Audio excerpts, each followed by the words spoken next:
SicEm365 Radio. When you have this name on your jersey, it's just, it's an honor on its own to even put on a jersey like this that, Nia Johnson, Odyssey Sims, Brandon Garner once wore. Then I looked up to them, and now I'm being coached by, the legendary Coach Smokey. So it's exciting. It's an honor, and, I'm grateful, forever grateful to be here for 4 years and being with the staff and the, players that I've grown up with. So I'm just excited.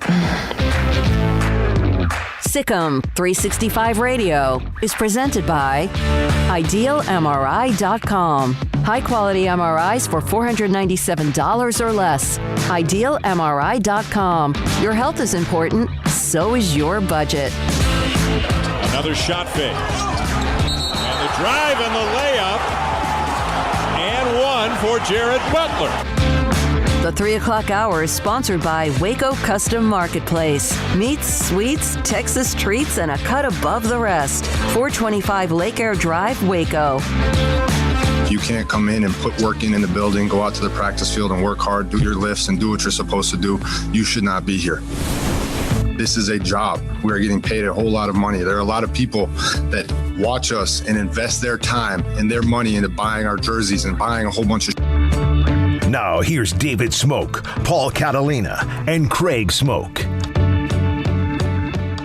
All right, here we go. SicEm365 Radio from 4 different locations on this Monday, the first day of March. It's March Madness. It starts at some point. Of course, there's still games to be played, including Baylor tomorrow night at West Virginia. They went straight from Lawrence, Kansas to West Virginia over the weekend after the loss to KU, their first of the season. Paul Catalina, Craig Smoak. Armstrong Sims runs the mothership, and I've been told that my voice has a Barry White feel to it. I guess I finally have reached puberty. I don't know. Maybe a little bit later than normal. But let's get to this. Jeff Goodman and Rob Dowster. Yesterday afternoon, Jeff Goodman will join us in a moment. Plus, we'll hear from Scott Drew here today as well. Many others. Daniel Crockram, Fontenot, former Baylor star. Her thoughts about the Lady Bears. They play Texas tonight. We'll have the J.J. Watt news, Tom Herman news, a lot of news today throughout the show. Jason King will join us. Phil Bennett's back with us this week, the North Texas defensive coordinator, and so much more, including Akira Nugent, who ran what is an under 20 world record time in the prelims at the indoor championships, the Big 12 indoor championships in Lubbock over the weekend. All right, so Jeff Goodman throws this bomb out there. We knew Baylor had struggled, guys. We knew that, right? But Jeff Goodman tells Rob Dowster yesterday in the Field of 68 podcast that, in fact, Baylor had 8 players. 8 players. Now, listen, Kansas was better. Kansas wanted early on. You could see the tone. It reminded me of last year's game in Waco after Baylor had won in Lawrence. Baylor was not as good as Kansas. For whatever reasons you want to say, KU was better. They made the shots. They dominated the boards. But, Paul, 8 players were apparently tested positive for COVID during the pause, and that might at least give us a reason or some answers to what we've seen the last week. Well, yeah, and one of the things that Mac Rose told us is that more people had it than not. So if you take 12 people on a roster, that meant it was at least 7, and I guess the real question is to the severity of which they all had it, of which, did some of them have mild cases? Were some of them pretty darn sick? I can tell you just by looking on Saturday night, Jonathan Chamwachachua, he really, he looked slow. I mean, he was not, shot out of a cannon every time up and down the floor. Craig, what did you see other than the obvious that KU was just from the start? Baylor never did lead that game at all. Your thoughts about what you saw, and then also the report from Jeff Goodman, who's about to join us here in a minute. Well, I mean, I saw what you guys said as well. Kansas was just better. I mean, they were just better. They were in better shape. They were more primed to play that game, and they just had more than Baylor had on Saturday night. That was a game never really in doubt. Thought Baylor was going to make a little bit of a run, but just didn't seem like their night to me. And I didn't have a good feeling about that game going in. So it wasn't totally surprising, but I was a little bit surprised by just how rusty and like you said, how tired some guys still look. I mean, look, they missed, 3 weeks? It's 3 weeks So you miss nearly an entire month when you have, this great streak that you're on, and you miss nearly an entire month, and then you come back and, it's going to take some time. So I'm not worried about this team. I am, though, worried on how long it is going to take them to kind of find their form again. Well, they played at West Virginia. There also is a question that I asked Scott Drew. We'll have that in the next segment. And Jeff Goodman actually brought this up. He thinks that Baylor should have waited even longer, which I think would have driven a lot of people crazy, whether it was in Scott Drew, Baylor fans, or even others around the conference, that they really probably came back too early. Although they did win the game against Iowa State, they did not win. And they made some pushes. Paul, you and I text back and forth during the game, but they just didn't have enough. And when Jared Butler comes up short, when Matthew Meyer shoots a three and it doesn't even hit the rim, it is obvious. And being dominated they're really good on the boards, being dominated by a bigger team. But it wasn't even close. At one point, it was more than a 2-1 edge, and I think in the end it ended up being like 42 or 48-20, some crazy number. So, does flying to Morgantown, getting in a hotel, resting the legs, doing what you do on Sunday, having to practice and shoot around today, is that enough time to maybe get at least a couple of pair of legs back for tomorrow night against West Virginia? I'm sure they'll be a little bit better, but I mean, they don't need to be a little bit better to beat West Virginia. They need to be what they are. They need to be Baylor. That's who they need to be if they're going to beat West Virginia. And, I mean, look, until the last 5 minutes of the game, they were, last about 4.5, maybe 3 to 4. They were in that position where all they needed, because Kansas is not a team that scores a lot, was one good run. But you could just tell that they just didn't have it in them. I mean, they kept it there the whole time. They kept it right there where it was just one good run and they could get a lead, but they didn't have it in them. They just did not have it in them. And so that's what you hope to see for West Virginia, and then ultimately into Oklahoma State and Texas Tech, both of whom scored a bunch of points this last weekend. So, more than they normally do. And Cade Cunningham scored 40 the other day. So, they've got 3 games this week to get back in, and then we'll see where it goes. Yeah, I mean, they've got 3 games, but better win one of those. I'm not banking on them beating West Virginia with what I saw the other night. West Virginia is about as primed up and ready to go, I think, as just about anybody. They've been looking forward to this Baylor game. I know there's been different reasons for why the game has been moved, but, I mean, West Virginia has been primed for this one, so they're going to be out for blood. And, shoot, man, you drop that one, all of a sudden you're down to, a couple games. You got to find that win. And look, Tech's not an easy win. I mean, Oklahoma State, you'd feel good about that, but I got to see this team play well again first. And right now, they're still trying to, get their lungs back, get their legs back, and do all that. But while Saturday night wasn't surprising, it did at least spur a little bit of concern of, like I said a few minutes ago, just how long is it going to take for them to, bounce back and get that win they need. If West Virginia beats Baylor tomorrow night, Baylor will be 10-2, West Virginia 11-4. And they play the rest of their games the entire week at home, their last 4 games at home. Baylor, Oklahoma State, Texas Tech, Kansas, and West Virginia, aren't they about the 4 most physically get-up-in-your-face type teams you're going to play down the stretch at the worst time when you don't have all your legs? Yeah, it would have been great to have these games back when they were scheduled. Baylor still might have a loss, but they wouldn't look, Jared Butler in particular, he looked like he was still sick, and he played really well against Iowa State, but he looked like he was just tired, and he had nothing left. 6 of 26 from threes. 6 of 26 from threes from probably the best three-point shooting team in the country. Yeah, and I told you on that text on Saturday night, Smokey, and I think you brought this up, it looked like they were playing with a medicine ball. Yeah. Yeah, no, not only playing with the medicine ball, that they were trying to run through mud or quicksand or whatever it might be. Tonight, Oklahoma, and by the way, Oklahoma State in a game that they flipped the tables. They played in Norman, and Oklahoma State had a nice comeback. Cade Cunningham, by the way, was a monster.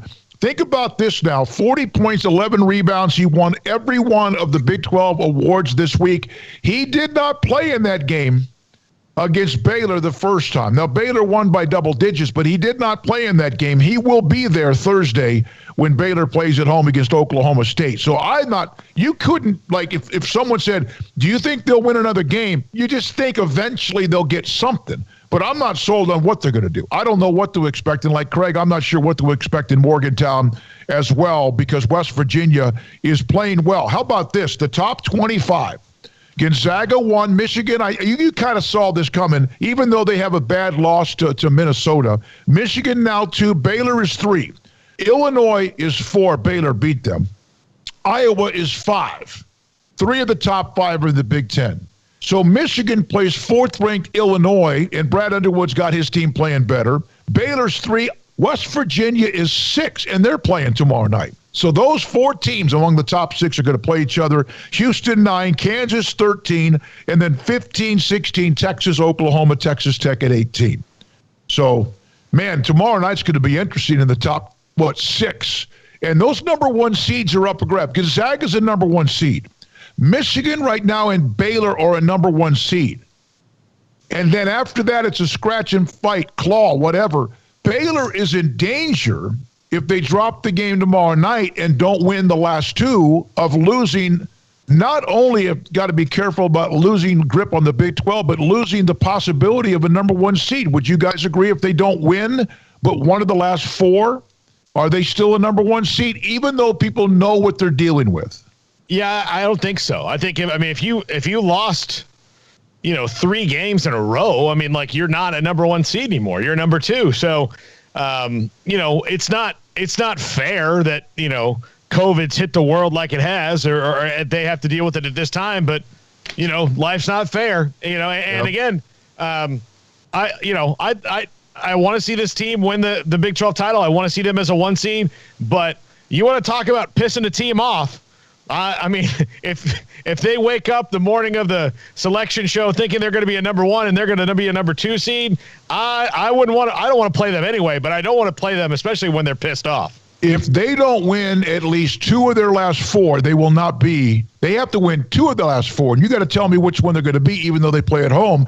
Craig, if they win only 2 of their last 4, do you think they remain a number 1 seed? Now, if they win 2 of the 4 and one of them is West Virginia, that helps because West Virginia's beating down that door.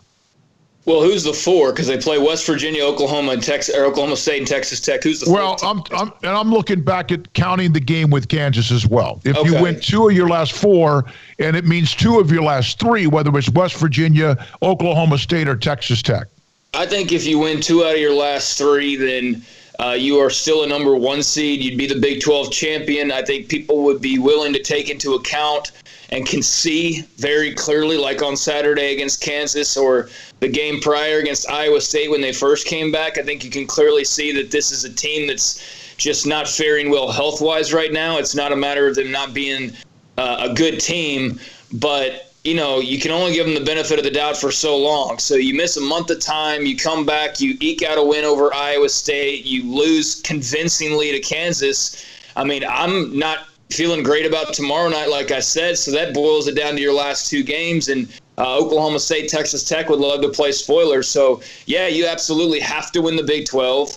I really hope you don't, bring it all the way down to that Texas Tech game because that would just be stress galore for everybody involved. But, they have to win at least one of these last 3 games. Ideally, it would be tomorrow night against West Virginia. That would be if I could pick a game for them to win the rest of the way, It would be that. But, yeah, they need to win 2 out of their last 3, in my opinion, to be a number 1 seed. I understand what's happened, but at the same time, basketball's got to keep moving forward. Yep, their last 4 games against teams ranked in the top 20 and with Kansas and then Oklahoma State and also Texas Tech as well. A couple of other notes, and we're going to hear from men's basketball from earlier today. And I asked Scott Drew just a blunt question.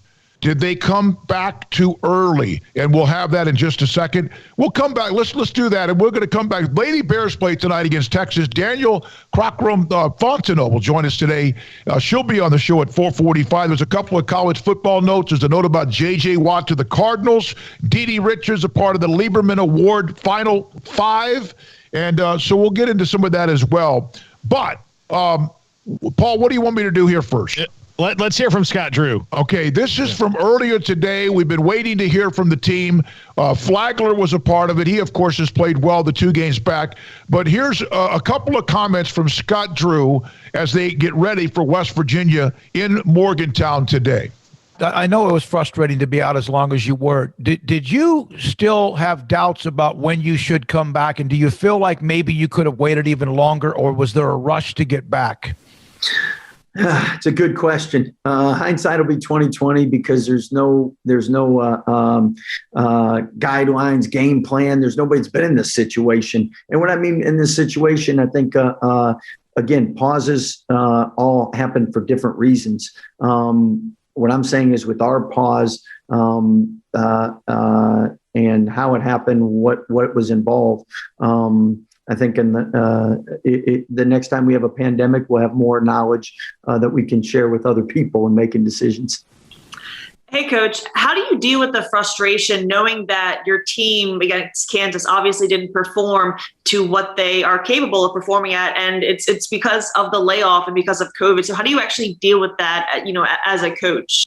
Well, I think again, we control what we can control, try to get better each and every day. And I think at the same time, you're in the Big 12, so you always got to give your opponent a lot of credit because, you got great athletes, great coaches that usually they're one possession games. And if you're not at your best, it's hard to win those. So Kansas did a lot of great things and forced us to not do as many good things. And as we continue to get back to our groove, it sometimes takes a little time. And obviously with the week of season, we're trying to rush that up and the Cliff Notes version it as much as we can. Unfortunately, you're not given much practice time to work on things. So most of the stuff happens actually live in games. Scott, this is your first time to see your players coming off of a loss. What's been the attitude and just the feeling around the locker room from them? We got a bunch of guys that like to win. So when you lose, you're anxious to play again. You're anxious to get that taste out. And the good thing is you're playing a lot of games. So at the same time, coaches always wish you could practice after a loss because you want to work exactly on the areas you need to work on, and you're not given much time to do that. So we're blessed. We got a veteran crew, so hopefully we can do that through film and walkthroughs. All right, that's Scott Drew from earlier today. Here's a couple of text messages from you that we'll get to, and then we'll come back with the interview with Jeff Goodman of the stadium. Fresh salmon. Here's a couple of texts. I'm sorry, Scotty. I do think having a game like Kansas will help Baylor prepare for West Virginia. West Virginia is somewhat similar to Kansas. West Virginia has lost 3 times in Morgantown this year. When they lose, they don't make it. They don't make a lot of free throws in threes. Meanwhile, Matt in D.C., hopefully they ran some of those Morgantown hills the last few days. We'll get their lungs back for sure. That's for Matt in D.C. Coming up next, it's Jeff Goodman. A lot to talk about when it comes to Baylor men's basketball here on SicEm365 Radio. Waco Custom Marketplace. This week's weekly specials. Fresh salmon for $11.75 a pound. Cod fillets at $6 a pound. 15-pound imported catfish at $33 for a bag. And 5-pound bags of hush puppies, $15.40. 5-pound Saint cut French fries, by the way, $6. And steak cut fries, for $6.20 a bag. Boudin. Man, I like me some boudin. It's got to be pretty good, and you know it's good there. $3.35 a pound. Whole chickens, $1.50 a pound. And St. Louis pork ribs, put them on the smoker, let them go, and then delicious. Eat them up and have fun with them. $3.25 a pound. And tri-tip at $3.99 a pound. So those are the weekly specials. Brian Bauer and the Bauer family. Waco Custom Marketplace. Oh, by the way, yes, fresh crawfish is just around the corner. I'll have more information for you on that this week. Waco Custom Marketplace, 425 Lake Air Drive in Waco. At Baylor University, students find their place to shine. They're faithful friends and inspirational leaders. They're championship teammates and independent thinkers.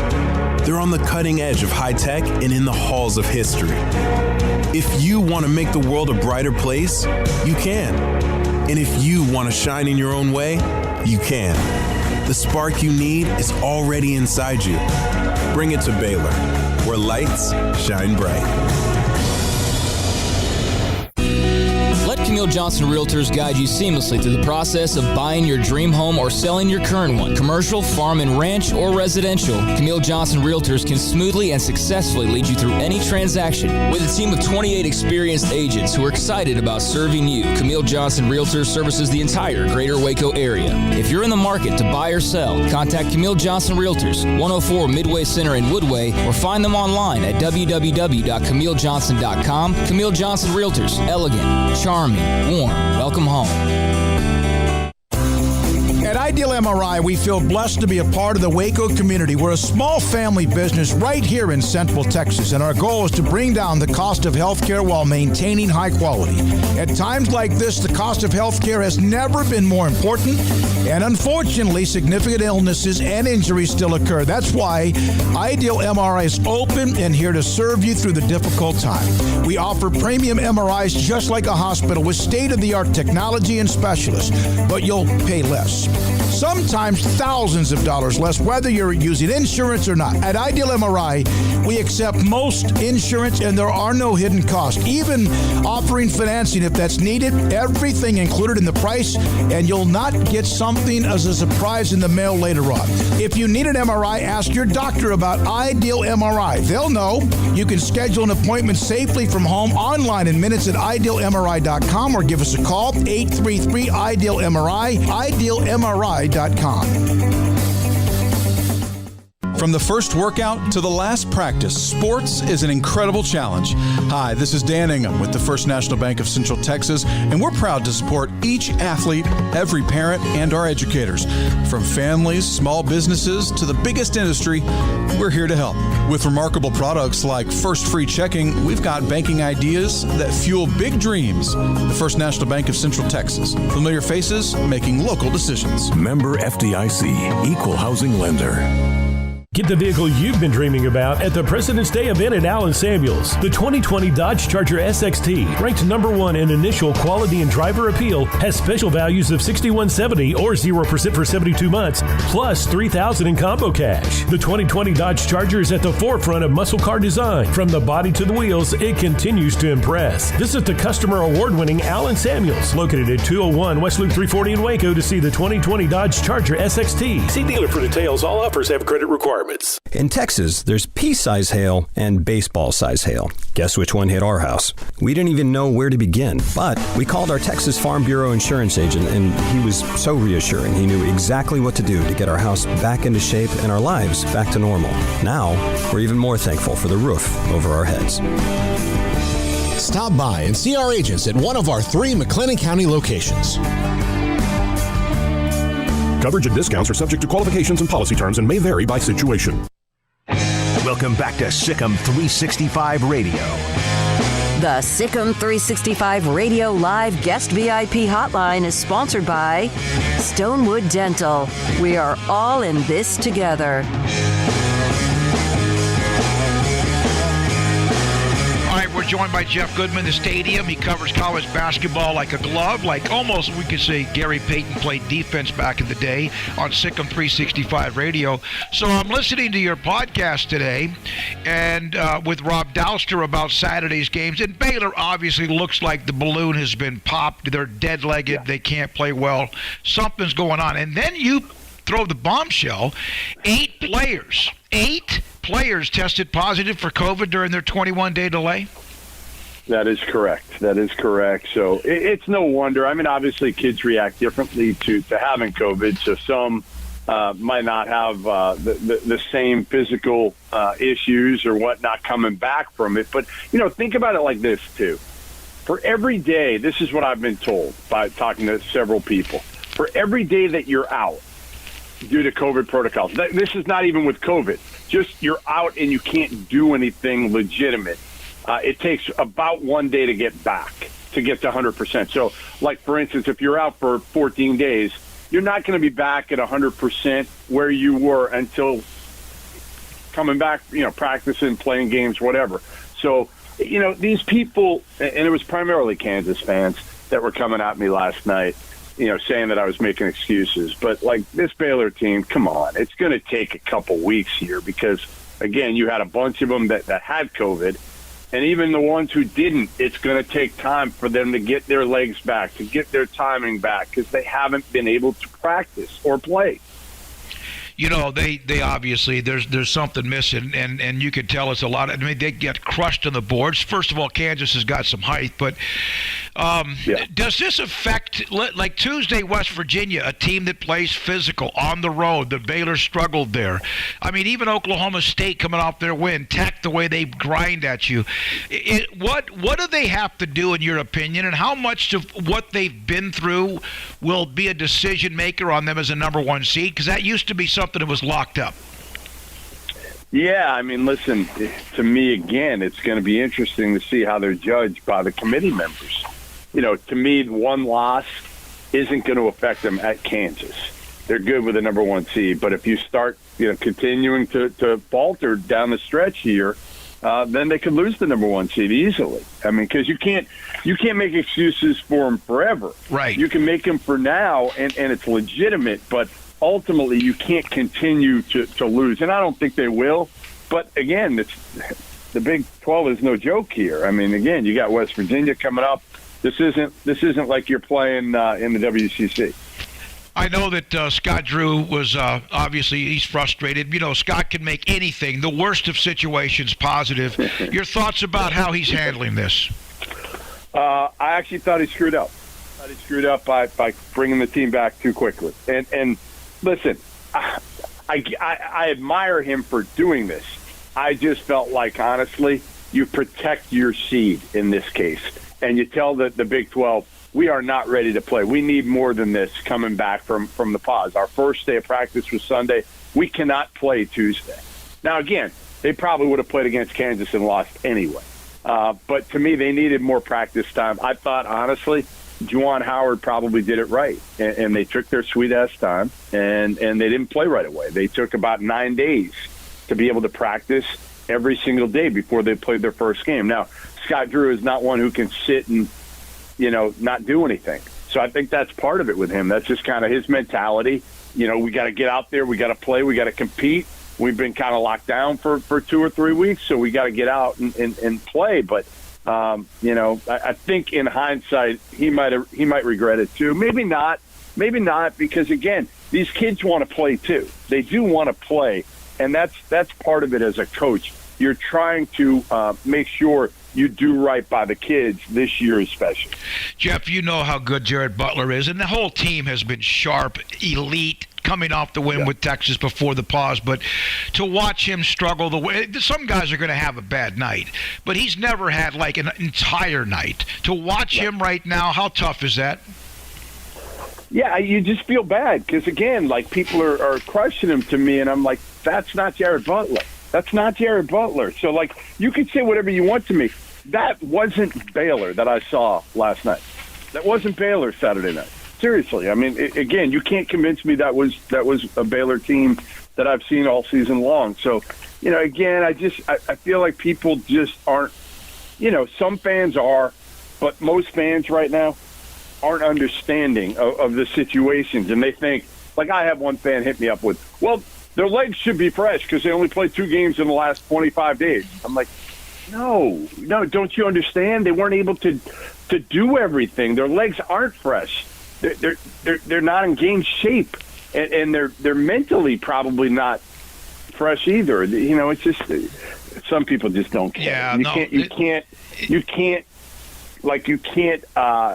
actually reason with them. You can't reason with some of these people. No, you're exactly right. If you don't mind, you wrote the article on how Baylor was built, and obviously when I got to start covering them was 2010, and they had the Perry Jones, Isaiah Austin, and they were kind of in that mode of being able to get guys that they could have been one and dones, but they have now been built through the transfer, through the chemistry, through even homegrown, cultivating their own, developing their own talent.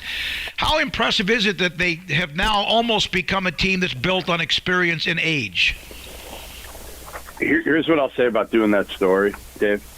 I've never had more fun doing a story than I did talking to. Well, I talked to all 12 guys, all 12 scholarship players that were active, and or that were on scholarship that are healthy at least. oh my God, like they're awesome. Can't help but falling in love with them. They're all a little bit different. And I've interviewed everybody. I cover AU, college, I cover some NBA, and just one after the other.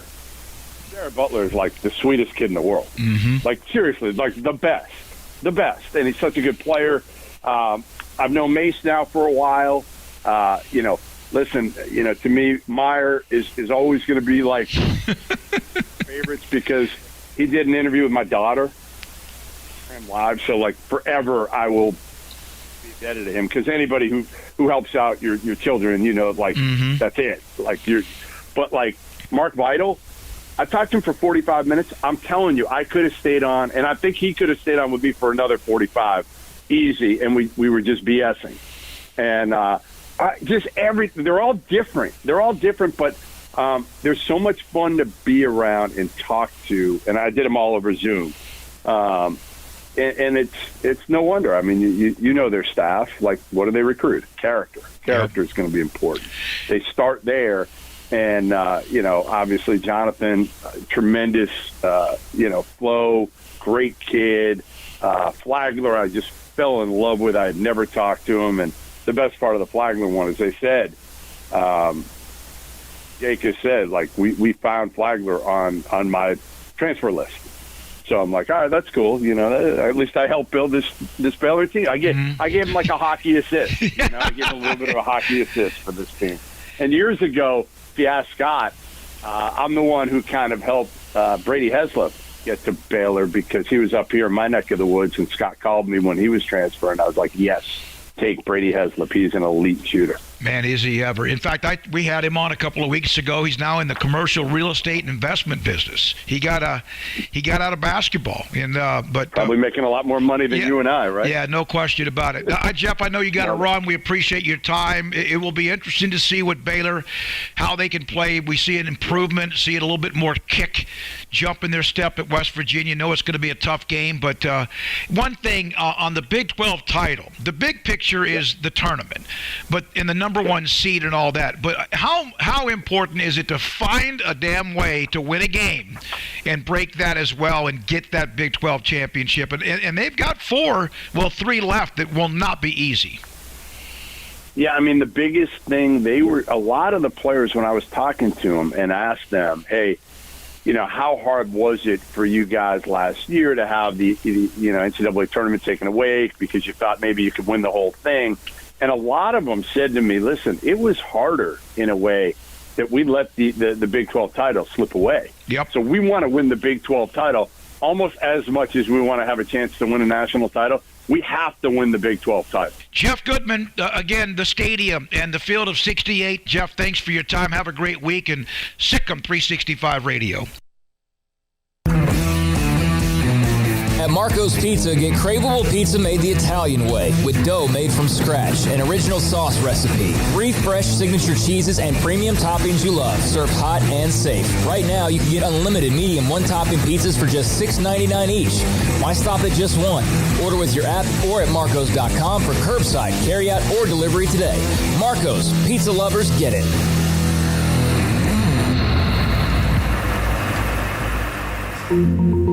Learning to navigate life in the COVID-19 world has been a struggle, and where and how to get tested has been one of the biggest challenges. Impact Health Labs has your answer. If you need mass testing for your office, church, dormitory, or school, Impact Health Labs is who to call. They will come to you, conduct the testing at your location, and have the test back within 24 hours. Most major insurance accepted, meaning your out-of-pocket cost is low. So no more waiting by the phone for days to find out the results. Impact Health Labs was founded by 3 Army licensed and credentialed medical professionals. They believe in accuracy, efficiency, and doing the job right. Call 254-744-6233 to set up your group screening today. Impact Health Labs, on-site, prompt, and accurate, taking COVID-19 head-on. Again, that number is 254-744-6233 or online at impacthealthlabs.com. Car has the trucks, man. They have the one for you. Crew cab, short or long bed, silver, black or blue. Texas size selection, great prices too. Richard Carr, he has the truck for you. Carr has the trucks, man. He has the truck you need. If you want the best truck, you want a GMC. Texas size selection, great prices too. Richard Carr, they have the truck for you.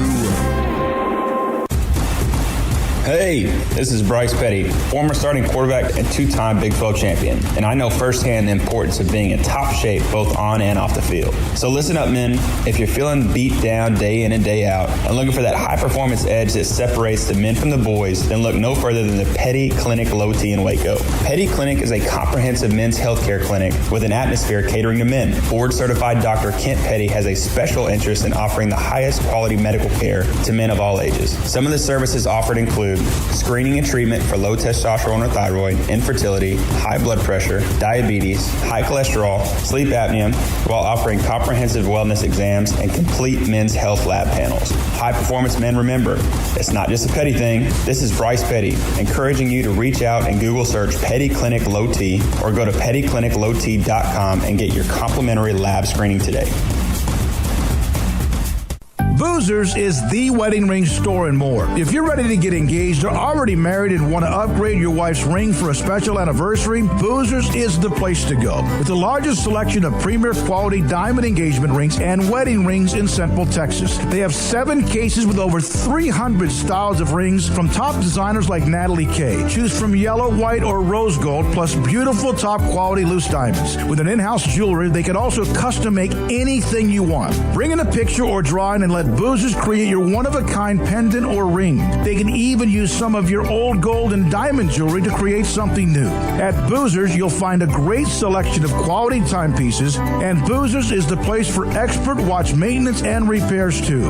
They specialize in expert Rolex watch repair for fine jewelry, watches, custom work, and more. Go to Boozers on Valley Mills and Lake Air Drive in Waco.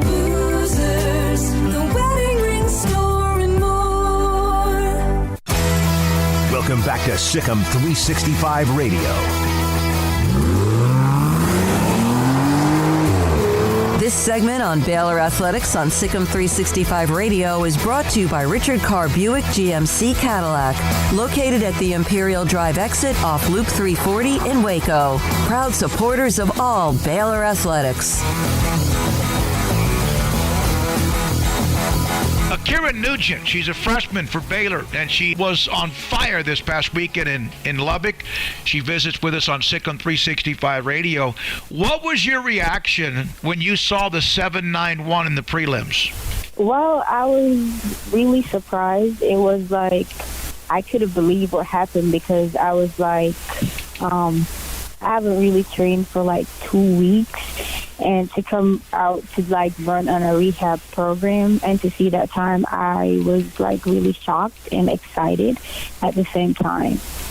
You know, I've done a little digging, and I've, obviously for the interview, and the 791 would be a record for under 20 with a young lady that I think ran it last year as well.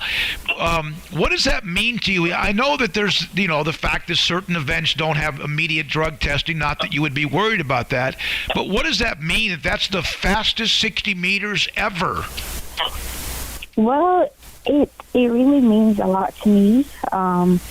It shows that I am making progress and that I am doing things that people say I wouldn't be able to do if I choose, when I go to Baylor.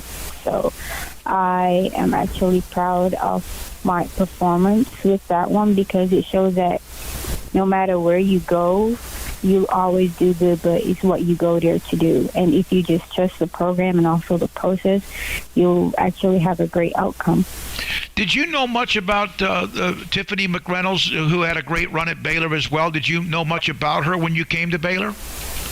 Well, not really, but Coach Harbour normally be like, Tiffany was a little small thing here, man. She did amazing and stuff like that. He normally spoke to me about her and stuff like that. He even texted me, was it yesterday, to tell me congrats, and we had a conversation. So I see where you're going to major. I think you're going to major in psychology. Is there any of that when it comes to track and field, especially the sprints, where there sometimes can be a little bit of mind games being played? Yeah, for hurdles, it helps. The hurdles like literally help me a lot because I'm an overthinker, and like when I'm like overthinking certain situations, I like use each hurdle to like highlight what I'm going through, and then I approach them. So it kind of really do help me, and it helps with my focus sometimes. How did Baylor find you? I know Coach Dalton's the one that recruited you. You've mentioned Todd Harbor many times so far. How did this all come about from being in Jamaica? Well, it was like from when I went to the Panam's U20 games when I saw Coach Man, and he was like, you got to step off the hurdles and stuff like that. And then I saw him. He came to Jamaica to visit me at school, and we were talking. He came to my Costa game and all of that, and he showed interest in me as a person and not only as an athlete. And to me, our relationship is just more than just going to practice each day. He's like a father figure to me, and we can have any type of conversation. And as an athlete, you have to be able to be comfortable, like with your coach and the program that you're in, that you guys both have understanding, and you guys set goals together in which y'all are willing to come together and work for. And that's the type of person that I am. I want to have a great relationship with everybody around me, coaching-wise and all of that. How did you, after you've lived in Jamaica, handle the winter storm we had a little over a week ago? What was that like for you? This is going to sound cheeky, but it was amazing. We didn't have school, and we didn't really have training, and it was so warm inside. It felt so good to me. Had you experienced snow before? I know that sometimes people, well, of course you have or not. Have you ever experienced anything like that? No, I haven't. I bet that's true. How much you like Sour Patch Kids candy? On a scale of 1 to 10, it's off the scale. Like, that's literally my favorite candy. So is that how Coach Dalton gets you to come see him in the office, by having a box of that available so you would actually sit down and meet and pay attention to him? Yeah. That's it, right? I mean, if he says, "Hey, I've got some Sour Patch candy," you're good, right? You'll meet as long as you need to. Yes, as long as we need to. I got you. I'll be right there on time. Is there a second favorite candy? Oh, no. Not yet. I haven't found it yet. Kira Nugent is our guest. She went 7.91 in the 60 meters. Best, I guess, time ever for under 20 in the world, and finished second in the indoor 60 meters up in Lubbock. I had some people tell me that you love to have fun, that you kind of laugh, you're hilarious, you got a little goofball in you. You know, you do some Charlie Chaplin walk. Where did all that come from, that just love of life? Well, actually, I am a jovial person. Sometimes I can come off mean, like if you first meet me, but like when you get to know me, I like, it just happens. My personality just like share with everybody when I'm like comfortable. It's just all fun. Even sometimes I'll just be like simply talking and y'all just start laughing. But that's just the type of person I am. And I really do like when people are happy around me, because it gives a good vibes and energy at like practice, and you feel like you have literally accomplished something. Because sometimes practice is not about always being like serious. Sometimes you got to have fun while doing it. So, yeah. The transition of where you were, where you lived, where you grew up, where you were born, and being in Texas, which eventually this summer will be hot, and you're used to that, the heat and the warmth. Well, what's the transition been like this semester, being in Texas and also now living in the United States, and kind of getting used to some of the traditions? Well, my transition, it wasn't hard, because most of the stuff are like back home. Most experience that I have here is like back home and stuff like that. My only problem is the food, but we are making adjustments to that. That's like literally my only problem. But being at Baylor and being with everyone around me, it literally felt like home. Yeah, that says a lot. So on the food difference, is it because of the seasoning, salt, pepper? Is it certain flavors? What is that you're having to try to get used to? All of the above. All of the above, yeah. So what is your favorite meal if you could have, like, this is the meal you want to have that you could cook or someone could cook for you, Jamaican or now the United States, what would it be? It would be curry goat with rice and peas and mixed vegetable. And can you cook that? Yes, yes. Of course you can. It's my favorite meal, and I can't cook it. 7.91, I've mentioned that three times, and that's awesome. And you got the text from Tiffany McReynolds, and that's incredible. The tradition continues. Now you have the NCAA Indoor Championships in Fayetteville, Arkansas, in a couple of weeks. What will it be like for you as you try to peak and train and get ready for that, and between now and then? Well, to be honest, it will still be the same. Well, I really do. I'm happy in myself that I've made it to my first national at this age, because to be honest, it's like really hard for somebody my age to be like doing this good. So it is an accomplishment to me. Like, I feel like I've accomplished a lot, well, in my way of it, but going into nationals, I still have to remain humble. I have to trust the process. I have to trust God. And most of all, I have to trust my coach in what he's doing. Because if I don't, then I won't be able to, like, perform to the best of my ability, because there will just be, like, anxiety and loss of focus and just ego that really doesn't need to be there.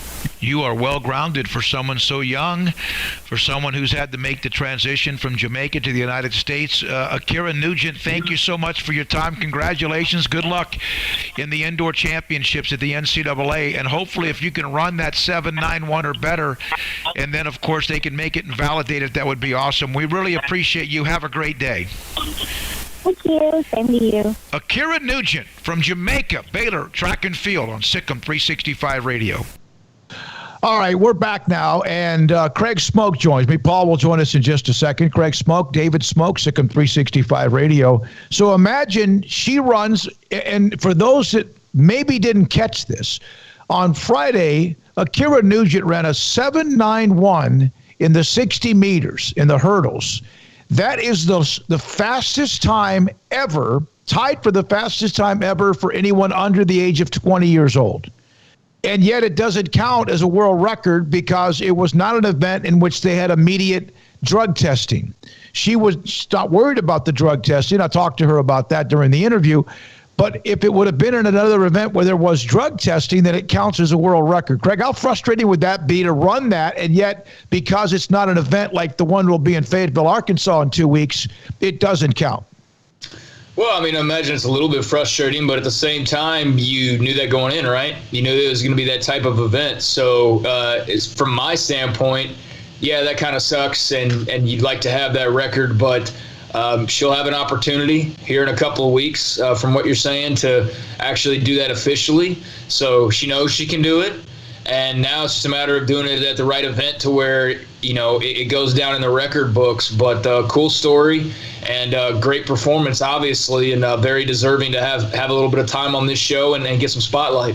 All right, we'll hear from, by the way, Danielle Crockram Fontenot, former Baylor basketball player. She did the game. She's done some of the TV games for Baylor women's basketball. She'll join us at 4:45. And a few words from Kim Mulkey and even Dee Dee Richards and Moon Urson at 4:30. Bill Bennett today at 5 o'clock.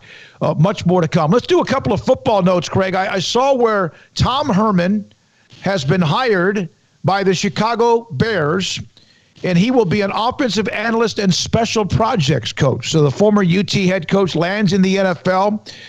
You know, maybe a chance to keep him busy. Not sure about what opportunities he had because of his contract, the buyout, whatever. But he has a chance to work in football this coming fall. Yeah, I was curious where he was going to end up. He seems like more of a college football guy to me, or at least he always did. But now I'm not so sure. Now I don't know if the NFL is not the best route for Tom Herman. You know, I think it's going to take some time for him to repair not his image or anything, but like just repair kind of the I guess the thoughts of him as a head coach and what he may be capable of. So going to the pro game is a bit of a surprise, but you know what? It's worked out for Matt Rule. Urban Meyer's now gone to the pro game. I understand they're going as head coaches, and he's just more of a side, staff member. But that's very interesting, and it'd be very interesting to see if that's something that he does for the foreseeable future. If he climbs that NFL ladder, or if he, spends a year in Chicago and then, maybe it's successful to whatever extent it can be successful, and he decides or gets the call about another college job, although those are pretty much all filled up. So I didn't expect him to just sit out an entire year. He's also not an ESPN analyst type of a guy, in my opinion, so it wasn't like he was going to go be on set like Urban Meyer used to do or all these other former coaches. So it'll keep him busy. He's well paid, we know that. And, kind of a fork in the road, I would think, as far as his career goes and what path he may move forward on, in future years. One of the earlier stories earlier today, the Texans made a move earlier this afternoon. Josh McCown, the longtime older veteran quarterback, released by them. He'll probably end up coaching. He was coaching a little bit when they brought him in, and I think even when the Eagles signed him a couple of different times. He's no longer a part of the Texans. But the big story, former Texans defensive lineman, J.J. Watt, Craig, 2 years, $31 million, $23 million guaranteed. One of the teams he said that he wanted to go to had to have what he thought was an established quarterback. Obviously, Kyler Murray now is the quarterback with the Cardinals. Cliff Kingsbury, the head coach, and it's going to be J.J. Watt in Arizona with the Cardinals. Your thoughts? Yeah, that's a hot team. I mean, if you were going to go jump onto a team that's, in contention, although they're not, necessarily knocking on the door just yet, but they have the trajectory that they are. What are they missing? They're missing, disruptors on the defensive side or a game changer like a J.J. Watt. So not necessarily the team I would have pegged for him. I don't really know what I was thinking as far as, where he could land. I know there was all these different rumors about the teams that he was intrigued by, including Buffalo and whoever else there might have been. But can't go wrong with Arizona weather. Can't go wrong with Cliff Kingsbury. I think that's intriguing to people as well, is Cliff Kingsbury as the head coach. And Kyler Murray obviously is a fun quarterback to play for, play with, and not so much play against. So now he doesn't have to play against Kyler Murray except for in practice. You got DeAndre Hopkins there. If I'm an Arizona fan, I'm just pinching myself and realizing how spoiled I've been over the last 3 years or so. I mean, between the drafting of Kyler Murray, which is a very risky move because of what you had just done the year prior with Josh Rosen, that could have blown up in your face so badly. And instead, they actually made it work perfectly. And, you see where Josh Rosen's gone since then, absolutely nowhere. Kyler is one of the best young quarterbacks in the game. So you did that. You had the DeAndre Hopkins trade just out of complete nowhere. And now J.J. Watt. So life is, I think it was DeAndre Hopkins actually put out the tweet in a video, said life is good in Arizona at J.J. Watt at Arizona Cardinals. And, yeah, life is pretty good right now for Arizona Cardinals fans. That's for sure. Also, a couple of women's basketball notes. Again, the women played Texas tonight in Austin. They clinched a share of their 11th consecutive Big 12 title. We'll hear from Kim Mulkey, Dee Richards, and Moon Urson today at 4:30. As I mentioned, former Baylor player Danielle Cockrum will join us. Fontenot will join us at 4:45. So Dee Richards, her first year as a point guard, named among the Lieberman Award Final Five for the top point guard in women's basketball. In her first year, we know how Dee has basically one of the best defensive players in college basketball the last couple of years. In fact, last year was the defensive player of the year. Now, the seeding release came out again. Texas A&M, who beat South Carolina to win their first SEC conference title and also their first conference title since 06 and 07 with the Big 12. A&M is a number one seed right now. UConn, Stanford, A&M, and South Carolina. Baylor has moved into the number 2 seed line, and they play Texas tonight. And again, Dee Richards among the top point guards in the award list from Nancy Lieberman, among the top 5 point guards. Baylor has now won 9 straight against Texas, 24 of the last 25. The last game was, 3 or 4 years ago in Waco that was of interest as well.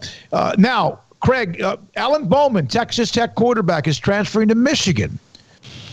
They've had quarterback problems. That's an interesting fit for him. I have not been impressed really by what Michigan's done offensively with Harbaugh being the offensive kind of minded guy that he is. Their quarterback play, I feel like, has been very hit or miss. So it should actually be a perfect match for Alan Bowman, who is very hit or miss. When we've seen him play, it's maybe a play of brilliance one moment and then an interception that costs you the game the very next moment.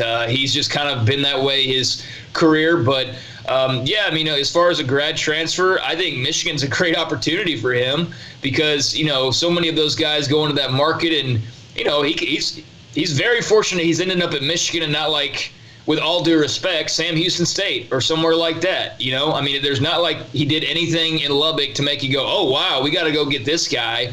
But there were some things to like. So, he's got to cut way down on the turnovers. He's got to stay healthy as well. But he seems to be excited about the opportunity. And then there's just enough there that I think Harbaugh can, tinker with him and get the most out of him. But I know Michigan was also needing some depth because of some transfers from the program. So, that makes a lot of sense for Alan Bowman. Not sure how much time he'll actually see, but I'm going to be interested to watch how that goes for him. And of course, Joe Milton, who played a lot for them last year, entered the transfer portal mid-February. Dylan McCaffrey entered the transfer portal at the end of January. And so they, the only one left was Cade McNamara, who threw for 425 yards and 5 touchdowns all of last year. Enough incoming freshman J.D. McCarthy, a highly recruited athlete, dual-threat quarterback as well. So that's what's happening in football. So that's it. Alan Bowman, you would think, would be step right in the door and most likely be the guy to go to for Jim Harbaugh and Michigan. All right, when we come back, we continue with SicEm365 Radio. Paul's going to rejoin us. A couple of notes about men's basketball. The text line is open, 254-339-1122 as well. And let's see. We'll take no, we can't do that today. The text message line is open, 254-339-1122. Here's my question for you, and is Baylor still a number 1 seed? Yes. What do they have to do, in your opinion, to remain a number 1 seed between now and Selection Sunday? There's the tournament in Kansas City. It would be nice that they're better in a lot of ways, by the time they get to Kansas City. But what must they do, in your opinion, to remain a number 1 seed? Because they're in danger of losing that number 1 seed. Maybe not even after a loss to West Virginia, although that could get dicey. There might be the benefit of the doubt given to them.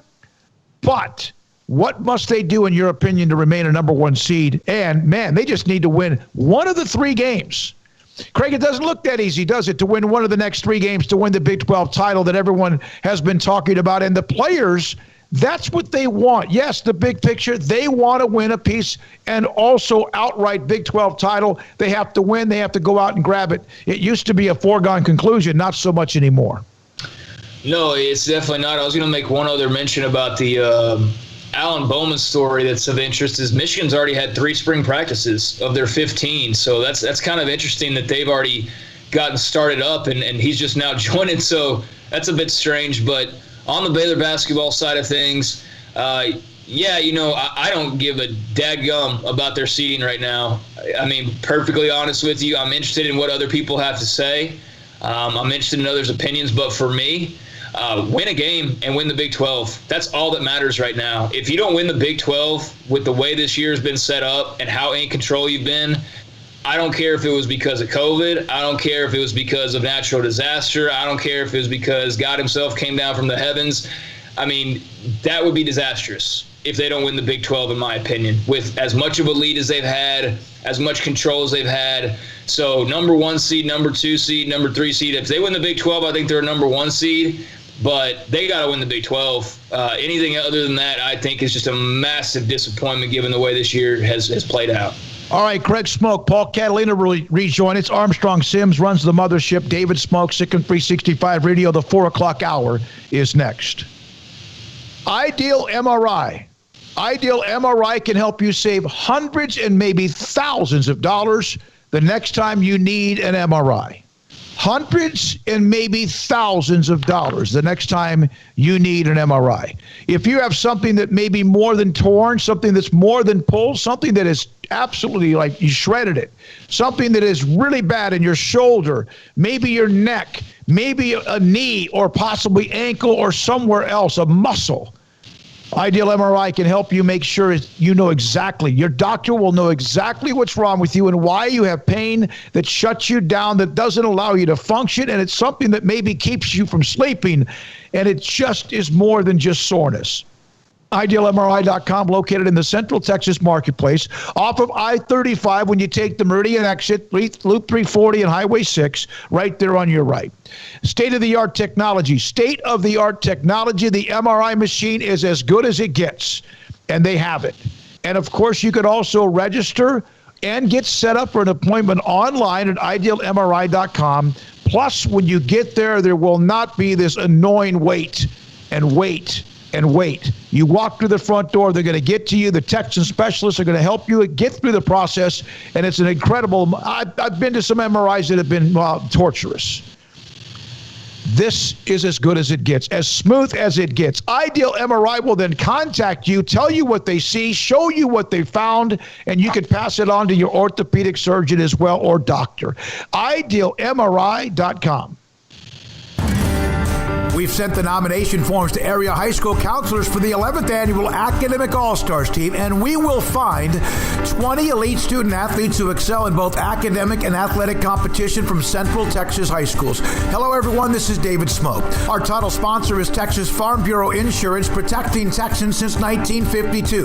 The 2021 Academic All-Stars program is also brought to you by Westdale Asset Management, Englander Design Pack, Southwest Sports Medicine, Allen Samuels, Dodge Chrysler Jeep Ram Fiat, Coca-Cola of Waco, Ray Broker Air Conditioning and Heating, Texas Sports Hall of Fame, HEB, the McLean Group, Universal Windows Direct, Rudy's Country Store and Barbecue, and the Waco Foundation are 501c3. Nomination deadlines March 31st. We'll eventually announce the team on Monday, May 3rd. Honor them at our annual banquet on Wednesday, May the 19th. It's the 11th annual Academic All-Stars team highlighting the elite student athletes in Central Texas right here on SicEm365 Radio. 1, 2. I'm in love with a man named Rudy. I'm okay with that. He knows exactly what I want. He keeps me coming back.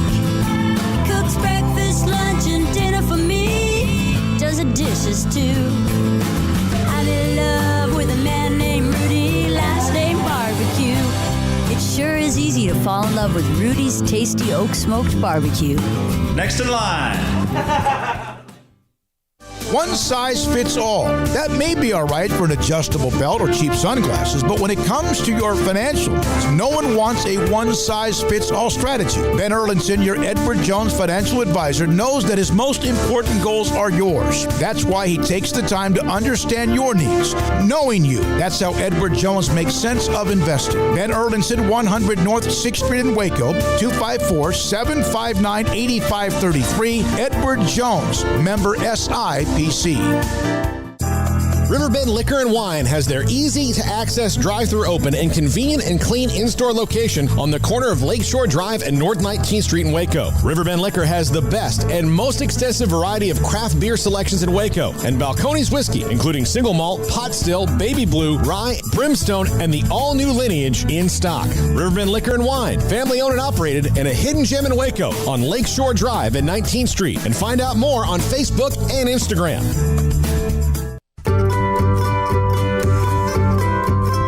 You want to know why Stonewood Dental is so successful? Listen to what happy customers have to say.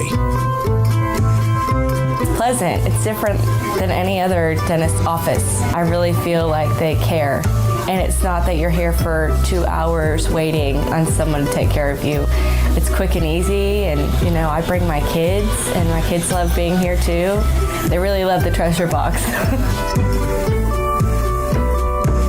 Staff is really nice and accommodating, real friendly.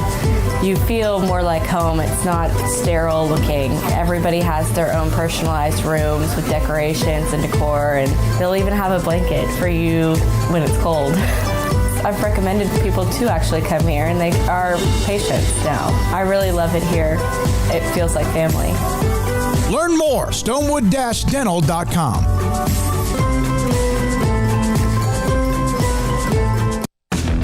Welcome back to SicEm365 Radio. Butler somehow got by 2 defenders and...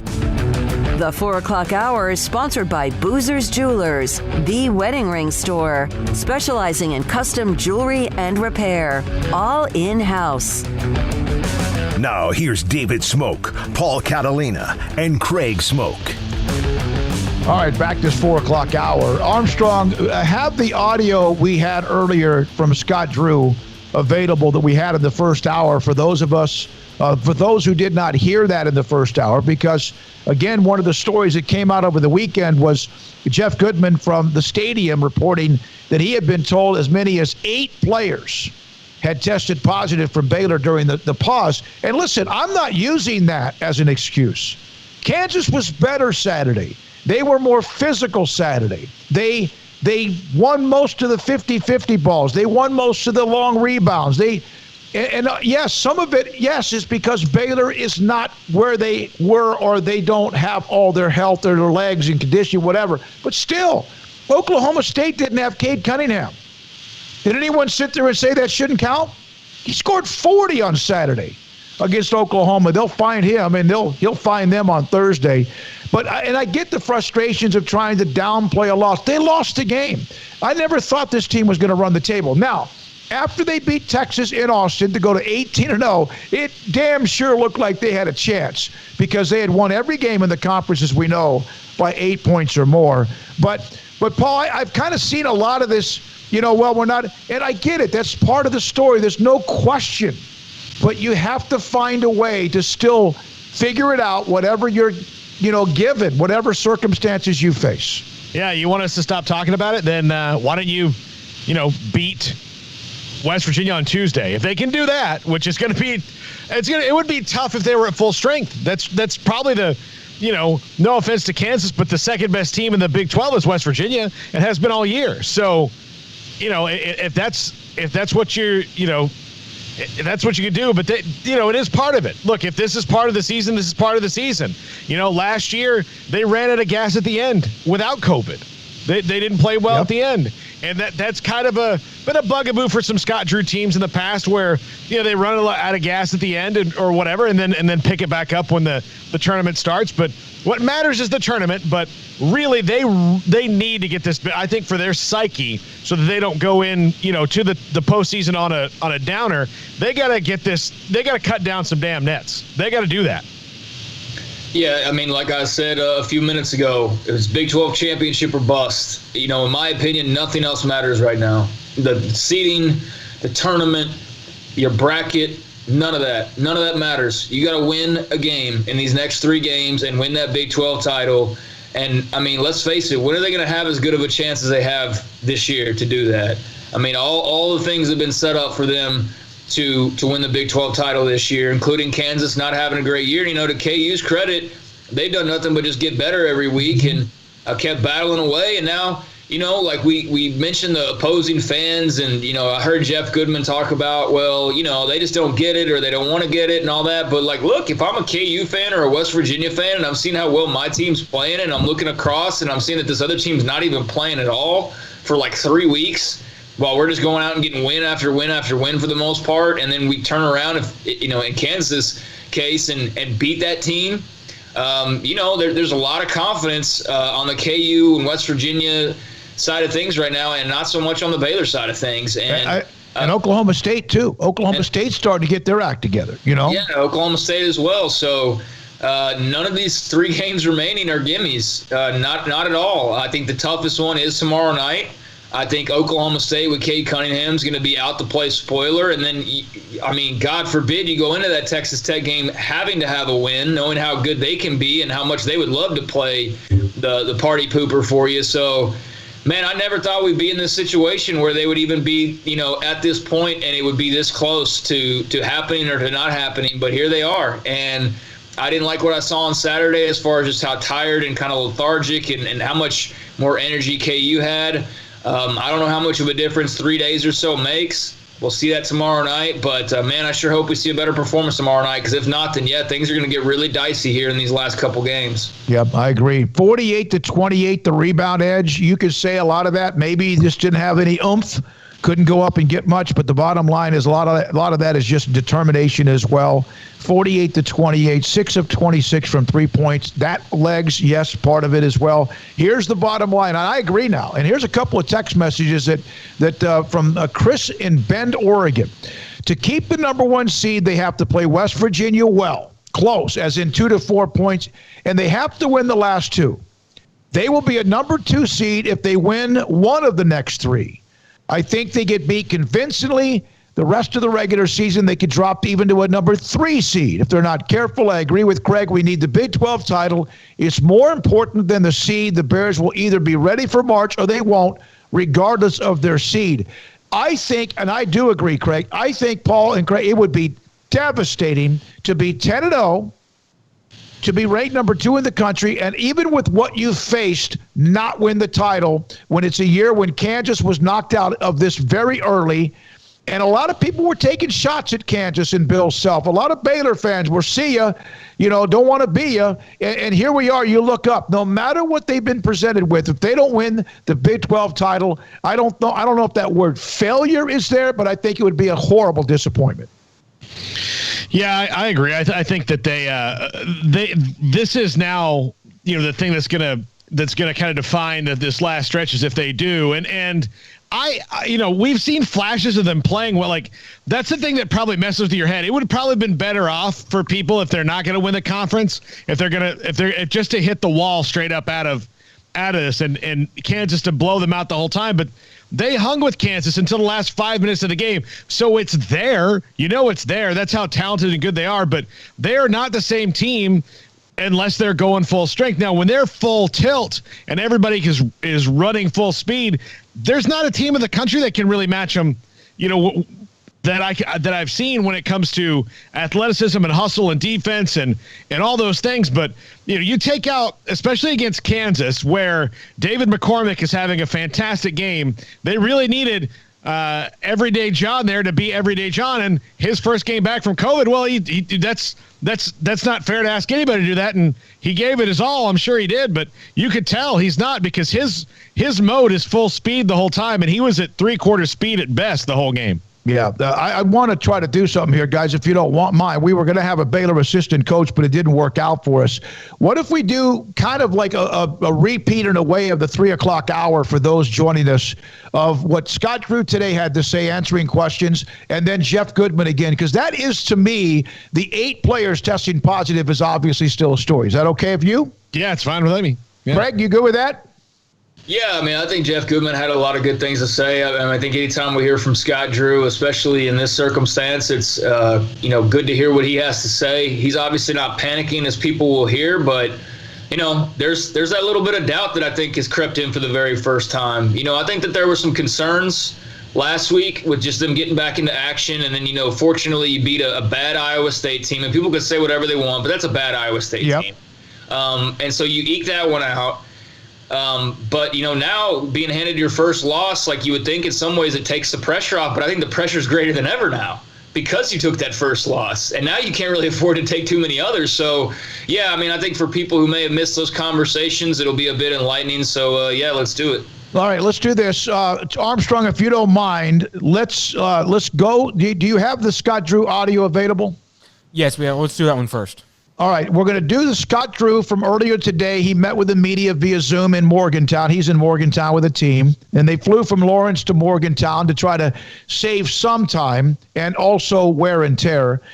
Here is Scott Drew, and this is the first question is from me and then a couple of other reporters, Mandy and then Jack Allen. But the Jeff Goodman report of the 8 players, he's not going to comment on that. It would be a waste of my time to ask him because he can't. But the bottom line is, did Baylor, no matter how frustrating you as a fan or even Scott Drew as a coach or some of the players were, or even other fan bases going, come on, damn it, play. Here's conversation with Scott Drew from earlier today. Then we'll break and come back with Jeff Goodman. And here's Scott Drew answering my first question about the delay. I know it was frustrating to be out as long as you were. Did you still have doubts about when you should come back? And do you feel like maybe you could have waited even longer, or was there a rush to get back? It's a good question. Hindsight will be 2020 because there's no guidelines, game plan. There's nobody that's been in this situation. And what I mean in this situation, I think, again, pauses all happen for different reasons. What I'm saying is with our pause and how it happened, what was involved, I think in the next time we have a pandemic, we'll have more knowledge that we can share with other people in making decisions. Hey, Coach, how do you deal with the frustration knowing that your team against Kansas obviously didn't perform to what they are capable of performing at, and it's because of the layoff and because of COVID? So how do you actually deal with that, as a coach? Well, I think again, we control what we can control, try to get better each and every day. And I think at the same time, you're in the Big 12, so you always got to give your opponent a lot of credit because, you got great athletes, great coaches that usually they're one possession games. And if you're not at your best, it's hard to win those. So Kansas did a lot of great things and forced us to not do as many good things. And as we continue to get back to our groove, it sometimes takes a little time. And obviously with the week of season, we're trying to rush that up and the Cliff Notes version it as much as we can. Unfortunately, you're not given much practice time to work on things. So most of the stuff happens actually live in games. Scott, this is your first time to see your players coming off of a loss. What's been the attitude and just the feeling around the locker room from them? We got a bunch of guys that like to win. So when you lose, you're anxious to play again. You're anxious to get that taste out. And the good thing is you're playing a lot of games. So at the same time, coaches always wish you could practice after a loss because you want to work exactly on the areas you need to work on, and you're not given much time to do that. So we're blessed. We got a veteran crew, so hopefully we can do that through film and walkthroughs.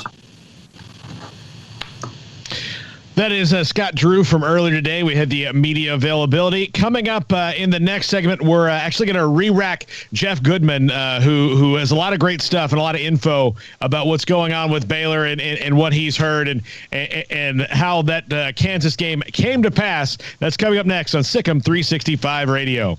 Impact Health Labs. Look, if you need mass COVID testing, you need to remember this website, impacthealthlabs.com. Believe you me, they can mobilize fast. Just knowing and being able to firsthand witness what they do. Look, if you need COVID testing, you call them up. They schedule it. They come to you. They do it. It's done. It's over. And then you know it in 24 hours. So if you're going to sit around waiting a lot of times for these. And it's not these antigen tests, which we've seen can be faulty. They are the PCR test, the most accurate test that they do, the one they stick up your nose. And it's not pleasant, but it only lasts 10 seconds. So if you need mass COVID testing, and this is going to be a part of our lives for a little while now, we know that, impacthealthlabs.com. impacthealthlabs.com for your mass COVID testing. Southwest Sports Medicine and Orthopedics, the team physician of Baylor Athletics. Our doctors specialize in the diagnosis and treatment of any and all sports-related injuries. Celebrating over a decade of service in Central Texas, our doctors are equipped to handle a wide range of issues, whether it's your foot or ankle, orthopedic spine care, your hand or wrist, knee and shoulder pain, or if you're in need of our arthritis or total joint clinic. Come see us at the new Baylor Scott and White Ted and Sue Getterman Sports and Orthopedic Center. Trusted doctors at Baylor Trust, Southwest Sports Medicine and Orthopedics. Our goal is to get you back in the game. With so many companies and policies out there, it gets so confusing shopping for insurance, and I never know if I'm getting the policy that's right for me. Luckily, I met the team at the Ncaa Group Insurance Agency. With the Ncaa Group, you can go to one company and get access to coverage options from many insurance carriers, and you get to speak to a real person about your specific coverage needs. With the Ncaa Group, I know I'm getting the right coverage at the right price. If you need insurance, talk to the experts at the Ncaa Group at 1-800-258-8302. Born in Waco, Brotherwell Brewing exists to serve the Central Texas community with locally crafted beer of the highest quality. They want to bring Central Texas closer to the brewing experience so everyone can enjoy well-made beer as much as they do. For 2.5 years, they've been bringing high-quality beer to Central Texas at their location on Bridge Street in East Waco. Brotherwell Brewing believes in community and bringing people together to enjoy products made in their community. So for your game day, whether it's a tailgate or at home, stop by Brotherwell Brewing for high-quality craft beer made right here in Central Texas, 400 East Bridge Street, and check them out online at brotherwell.com. During the President's Day event, Allen Samuels has special pricing on a new 2021 Jeep Grand Cherokee Limited with values up to $3,250 or 0% for 72 months, plus $1,000 in combo cash. Or a 2021 Jeep Cherokee. The new Latitude Plus has up to $6,000 in total values or 0% interest for 72 months and $1,250 in combo cash. Allen Samuels award-winning customer service. The best place to find your next SUV. Located at 201 West Loop 340. Allen Samuels is your friend in the car business. See dealer for details. All offers have credit requirements. Waco's newest gym, Halo Athletic Center, 5725 Bagby Avenue, right behind Region 12 and across the highway from the Central Texas Marketplace, where motivation, inspiration, and hard work are the driving force. State-of-the-art equipment, indoor and outdoor track, locker rooms, showers, yoga and bar classes by Duality Yoga, Bod Pod potty composition analysis, and registered dietitians, all under one roof, where we rise above. Come join the Halo Athletic Center and be a part of the change. Your change. Don Humidor, your home with a 48-foot walk-in humidor with the elite cigar brands from around the world, including the #1 cigar of the year, Aging Room Cuatro Nicaragua. Plus, they have the great brands like Macanudo and Artur Fuente, Rocky Patel, Aston, and so much more. CBD, great for sore muscles, aches and pains, sleep, Vita Dreams, and anxiety, mild depression, general health and wellness. Their staff very knowledgeable on the subject. If anyone is curious about CBD, ask Carol and Ashley. Don Humidor in the Townwood Shopping Center off Valley Mills in Waco.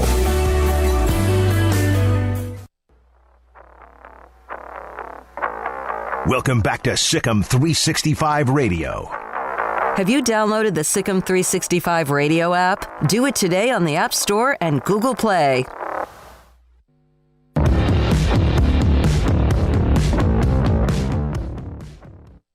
All right, we're joined by Jeff Goodman, the Stadium. He covers college basketball like a glove, like almost we could say Gary Payton played defense back in the day on SicEm365 Radio. So I'm listening to your podcast today and with Rob Douster about Saturday's games. And Baylor obviously looks like the balloon has been popped. They're dead-legged. Yeah. They can't play well. Something's going on. And then you throw the bombshell. 8 players tested positive for COVID during their 21-day delay? That is correct. So it's no wonder. I mean, obviously kids react differently to having COVID, so some might not have the same physical issues or whatnot coming back from it. But, think about it like this, too. For every day, this is what I've been told by talking to several people, for every day that you're out due to COVID protocols, this is not even with COVID, just you're out and you can't do anything legitimate.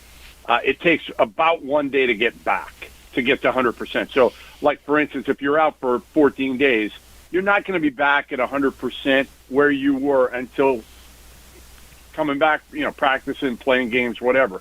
So, these people, and it was primarily Kansas fans that were coming at me last night, saying that I was making excuses. But, like, this Baylor team, come on. It's going to take a couple weeks here because, again, you had a bunch of them that had COVID. And even the ones who didn't, it's going to take time for them to get their legs back, to get their timing back, because they haven't been able to practice or play. They obviously, there's something missing, and you can tell it's a lot. They get crushed on the boards. First of all, Kansas has got some height, but does this affect, like Tuesday, West Virginia, a team that plays physical on the road? The Baylor struggled there. I mean, even Oklahoma State coming off their win, Tech, the way they grind at you. What do they have to do, in your opinion, and how much of what they've been through will be a decision maker on them as a #1 seed? Because that used to be something that was locked up. Yeah, I mean, listen, to me, again, it's going to be interesting to see how they're judged by the committee members. To me, one loss isn't going to affect them at Kansas. They're good with the number 1 seed, but if you start, continuing to falter down the stretch here, then they could lose the number 1 seed easily. I mean, because you can't make excuses for them forever. Right. You can make them for now, and it's legitimate, but ultimately you can't continue to lose. And I don't think they will. But again, the Big 12 is no joke here. I mean, again, you got West Virginia coming up. This isn't like you're playing in the WCC. I know that Scott Drew was obviously he's frustrated. Scott can make anything, the worst of situations, positive. Your thoughts about how he's handling this? I actually thought he screwed up. By bringing the team back too quickly. And listen, I admire him for doing this. I just felt like, honestly, you protect your seed in this case. And you tell the Big 12, we are not ready to play. We need more than this coming back from the pause. Our first day of practice was Sunday. We cannot play Tuesday. Now, again, they probably would have played against Kansas and lost anyway.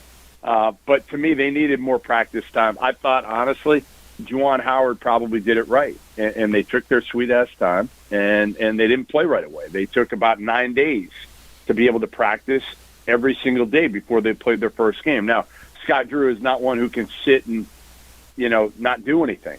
So I think that's part of it with him. That's just kind of his mentality. We got to get out there. We got to play. We got to compete. We've been kind of locked down for 2 or 3 weeks, so we got to get out and play. But, I think in hindsight, he might regret it too. Maybe not, because, again, these kids want to play too. They do want to play, and that's part of it as a coach. You're trying to make sure you do right by the kids this year especially. Jeff, you know how good Jared Butler is, and the whole team has been sharp, elite, coming off the win with Texas before the pause. But to watch him struggle, some guys are going to have a bad night, but he's never had like an entire night. To watch him right now, how tough is that? Yeah, you just feel bad because, again, like people are crushing him to me, and I'm like, that's not Jared Butler. That's not Jared Butler. So, like, you can say whatever you want to me. That wasn't Baylor that I saw last night. That wasn't Baylor Saturday night. Seriously. I mean, again, you can't convince me that was a Baylor team that I've seen all season long. So, again, I feel like people just aren't, some fans are, but most fans right now aren't understanding of the situations. And they think, like I have one fan hit me up with, well, their legs should be fresh because they only played 2 games in the last 25 days. I'm like, no, don't you understand? They weren't able to do everything. Their legs aren't fresh. They're not in game shape, and they're mentally probably not fresh either. It's just some people just don't care. Yeah, you can't actually reason with them. You can't reason with some of these people. No, you're exactly right. If you don't mind, you wrote the article on how Baylor was built, and obviously when I got to start covering them was 2010, and they had the Perry Jones, Isaiah Austin, and they were kind of in that mode of being able to get guys that they could have been one and dones. But they have now been built through the transfer, through the chemistry, through even homegrown, cultivating their own, developing their own talent. How impressive is it that they have now almost become a team that's built on experience and age? Here's what I'll say about doing that story, Dave. I've never had more fun doing a story than I did talking to – I talked to all 12 guys, all 12 scholarship players that were active and or that were, on scholarship that are healthy at least. Oh, my God. Like, they're awesome. Can't help but falling in love with them. They're all a little bit different. And I've interviewed everybody. I cover AU, college, I cover some NBA, and just one after the other. Jared Butler is like the sweetest kid in the world. Mm-hmm. Like, seriously, like the best. And he's such a good player. I've known Mace now for a while. Listen, to me, Meyer is always going to be like favorites because he did an interview with my daughter live, so like forever I will be indebted to him because anybody who helps out your children, that's it. Like but like Mark Vital, I talked to him for 45 minutes. I'm telling you, I could have stayed on, and I think he could have stayed on with me for another 45, easy, and we were just BSing. And they're all different. They're all different, but they're so much fun to be around and talk to, and I did them all over Zoom. And it's no wonder. I mean, you know their staff. Like, what do they recruit? Character. Character is going to be important. They start there, and obviously Jonathan, tremendous, flow, great kid. Flagler, I just fell in love with. I had never talked to him, and the best part of the Flagler one is they said, Jake has said, like, we found Flagler on my transfer list. So I'm like, all right, that's cool. At least I helped build this Baylor team. I gave him like a hockey assist. I gave him a little bit of a hockey assist for this team. And years ago, if you ask Scott, I'm the one who kind of helped Brady Heslop get to Baylor because he was up here in my neck of the woods, and Scott called me when he was transferring. I was like, yes, take Brady Heslop. He's an elite shooter. Man, is he ever. In fact, we had him on a couple of weeks ago. He's now in the commercial real estate and investment business. He got out of basketball, but probably making a lot more money than you and I, right? Yeah, no question about it. Now, Jeff, I know you got to run. We appreciate your time. It will be interesting to see what Baylor, how they can play. We see an improvement, see it a little bit more kick, jump in their step at West Virginia. Know it's going to be a tough game, but one thing on the Big 12 title, the big picture is the tournament, but in the number one seed and all that. But how important is it to find a damn way to win a game and break that as well and get that Big 12 championship? And they've got 3 left that will not be easy. Yeah, I mean, the biggest thing, a lot of the players, when I was talking to them and asked them, hey, how hard was it for you guys last year to have the NCAA tournament taken away because you thought maybe you could win the whole thing? And a lot of them said to me, listen, it was harder in a way that we let the Big 12 title slip away. Yep. So we want to win the Big 12 title almost as much as we want to have a chance to win a national title. We have to win the Big 12 title. Jeff Goodman, again, the stadium and the field of 68. Jeff, thanks for your time. Have a great week. And SicEm365 Radio. That's Jeff Goodman. More when we come back, including some Lady Bears audio from Saturday night. Plus, former Lady Bear star Daniel Cockrum joins us here on SicEm365 Radio. Riverbend Liquor and Wine. Look, it's a hidden gem in Waco, Lakeshore Drive at North 19th Street. If you are looking for beer, craft beer, they've got a great walk-in fridge full of it, and it's rotated out seasonally. So they're just churning. They're just churning the roster, like we say in sports. They're just churning the roster of those beers all the time. They always have the latest Balcones in stock. In fact, over the holidays, they had their own special bottle of Balcones that I had some of. They gifted to us. Was fantastic and wonderful. Look, they've got great stuff there when it comes to, they've got great local things when it comes to, Texas-made vodkas. They've got great local Texas-made gins. They've got great local national brands. Whether it's, wine or gin or beer, whatever you need, they've got it for you at Riverbend Liquor and Wine. The drive-through window is ridiculously convenient. I love going there. It's always a quick in and out for me and doesn't take too long to find what I need. Riverbend Liquor and Wine, Lakeshore Drive at North 19th Street. Find out more on Facebook and Instagram. Boozers is the wedding ring store and more. If you're ready to get engaged or already married and want to upgrade your wife's ring for a special anniversary, Boozers is the place to go. With the largest selection of premier quality diamond engagement rings and wedding rings in Central Texas. They have 7 cases with over 300 styles of rings from top designers like Natalie K. Choose from yellow, white, or rose gold, plus beautiful top quality loose diamonds. With an in-house jewelry, they can also custom make anything you want. Bring in a picture or drawing and let Boozers create your one-of-a-kind pendant or ring. They can even use some of your old gold and diamond jewelry to create something new. At Boozers, you'll find a great selection of quality timepieces, and Boozers is the place for expert watch maintenance and repairs, too. They specialize in expert Rolex watch repair for fine jewelry, watches, custom work, and more. Go to Boozers on Valley Mills and Lake Air Drive in Waco. Boozers, the wedding ring store. How did Edward Jones become one of the biggest financial service companies in the world?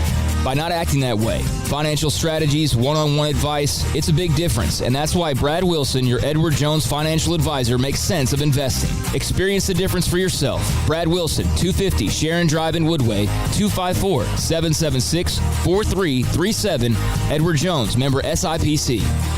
From the first workout to the last practice, sports is an incredible challenge. Hi, this is Dan Ingham at the First National Bank of Central Texas, and we're proud to support each athlete, every parent, and our educators. From families, small businesses, to the biggest industry, we're here to help. With remarkable products like instant issue debit cards free at all of our banking centers, we've got banking ideas that fuel big dreams. The First National Bank of Central Texas. Familiar faces making local decisions. Member FDIC, Equal Housing Lender.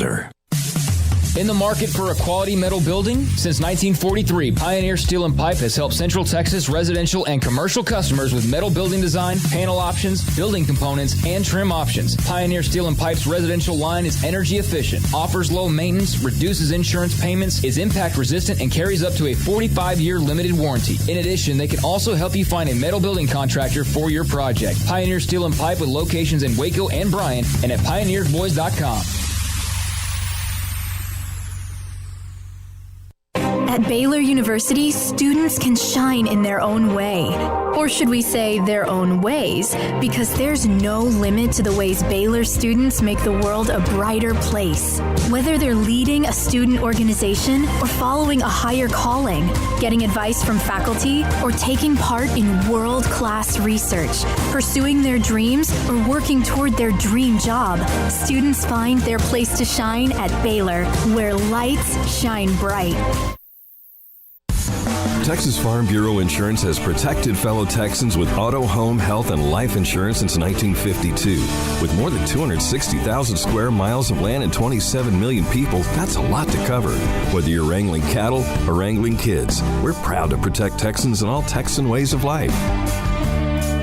Stop by and see our agents at one of our 3 McLennan County locations. Coverage and discounts are subject to qualifications and policy terms and may vary by situation. Welcome back to SicEm365 Radio. Are you a SicEm365 super fan? Then try out our premium subscriptions at SicEm365.com. All right, we're back. SicEm365 Radio. Thanks to earlier Akira Nugent from Baylor Women's Track. Had a great run up in Lubbock, finished second in the indoor. Will now head to the NCAA indoor championships in Fayetteville. And also thanks again the Jeff Goodman. I had a couple of text messages. Are you sure it's 8 people? Nobody from Baylor is going to confirm that. But when, as Paul, you alluded to, when Mac Roach said more than not, there's 12 players on scholarship. So that makes 5, that makes 7, right? And I'm almost tired of talking about it, but that was Jeff Goodman and his report, and then also coming on to talk about it with us as well. He's the one that also said to me, guys, that he thinks, and we get to the women's basketball, he thinks that Scott came back too early.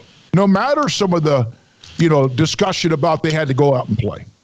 Yeah, and look, he used Juwan Howard as an example. That Juwan Howard did whatever he wanted to do. He said, "Look, we're going to practice for 9 days before we come back," and that's right. I wonder if part of it was also the pressure to get the number of games in for the Big 12 that they worried about. Yeah. Yeah, I mean, it is what it is. We've talked about it at length at this point. This team needs to go out and win a game, and preferably do that tomorrow night. Not going to be easy. Definitely not predicting a win. I'm not expecting them to win tomorrow night with what I saw on Saturday. I don't know. I hope they have a big bounce back.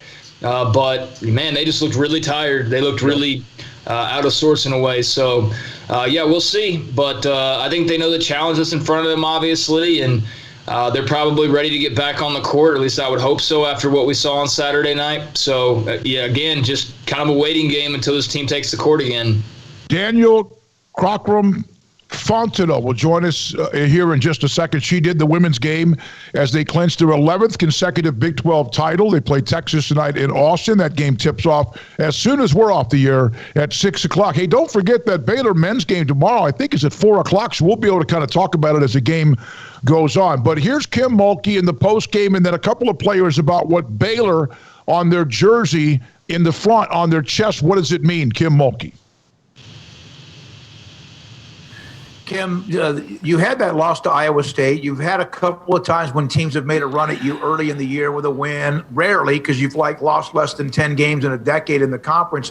What does it say about your program that the exception is when you lose and you keep grinding and grind out these conference titles no matter who's after you?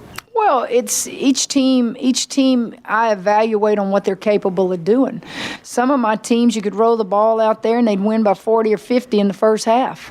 And then you've got some teams that are so good, but they've got to learn to play together. They've got to learn to play defense together. They got to learn to talk.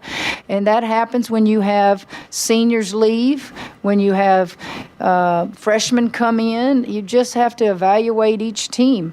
The bottom line is I don't care if you win by 30, 40, 50. I just want to win.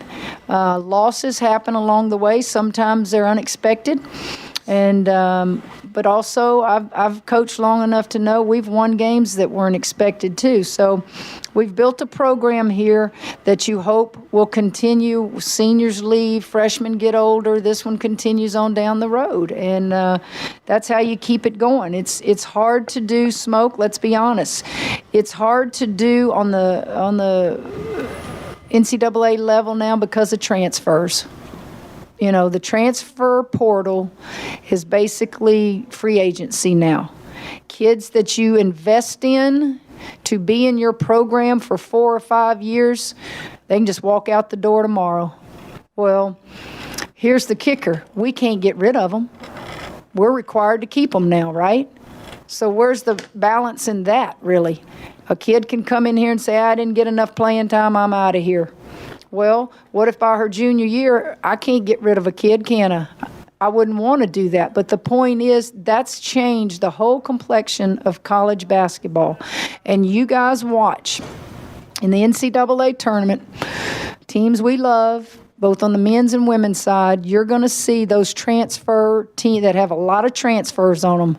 They're going to go deep in the NCAA tournament because it's impactful.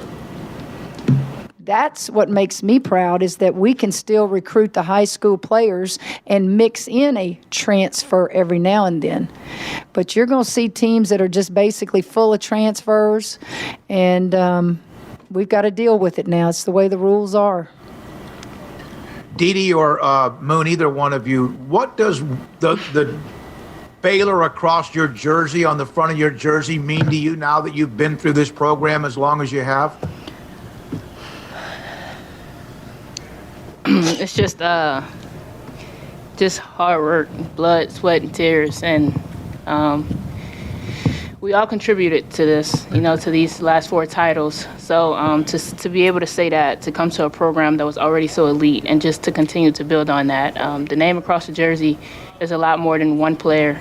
So we've been here for 4 years, and I can say I've become a better player and even a better person. So. Dee, would you mind answering that too? Mm-hmm. I do not mind at all.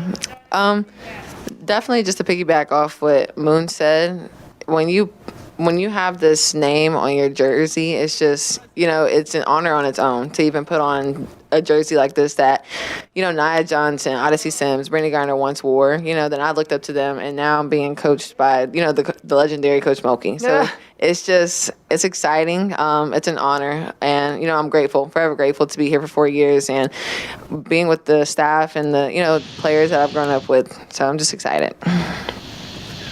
All right, that's Kim Mulkey. That's also Moon Urson and also Dee Richards after their win against won the Big 12 title against Kansas State on Saturday.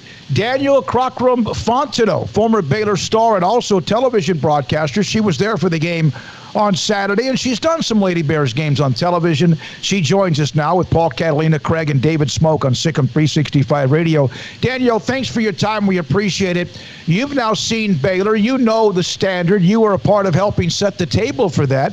What are your thoughts about what you see from Baylor now compared to perhaps maybe even a month ago? Well, let me just say first, thank you all so much for having me on. It's an absolute pleasure.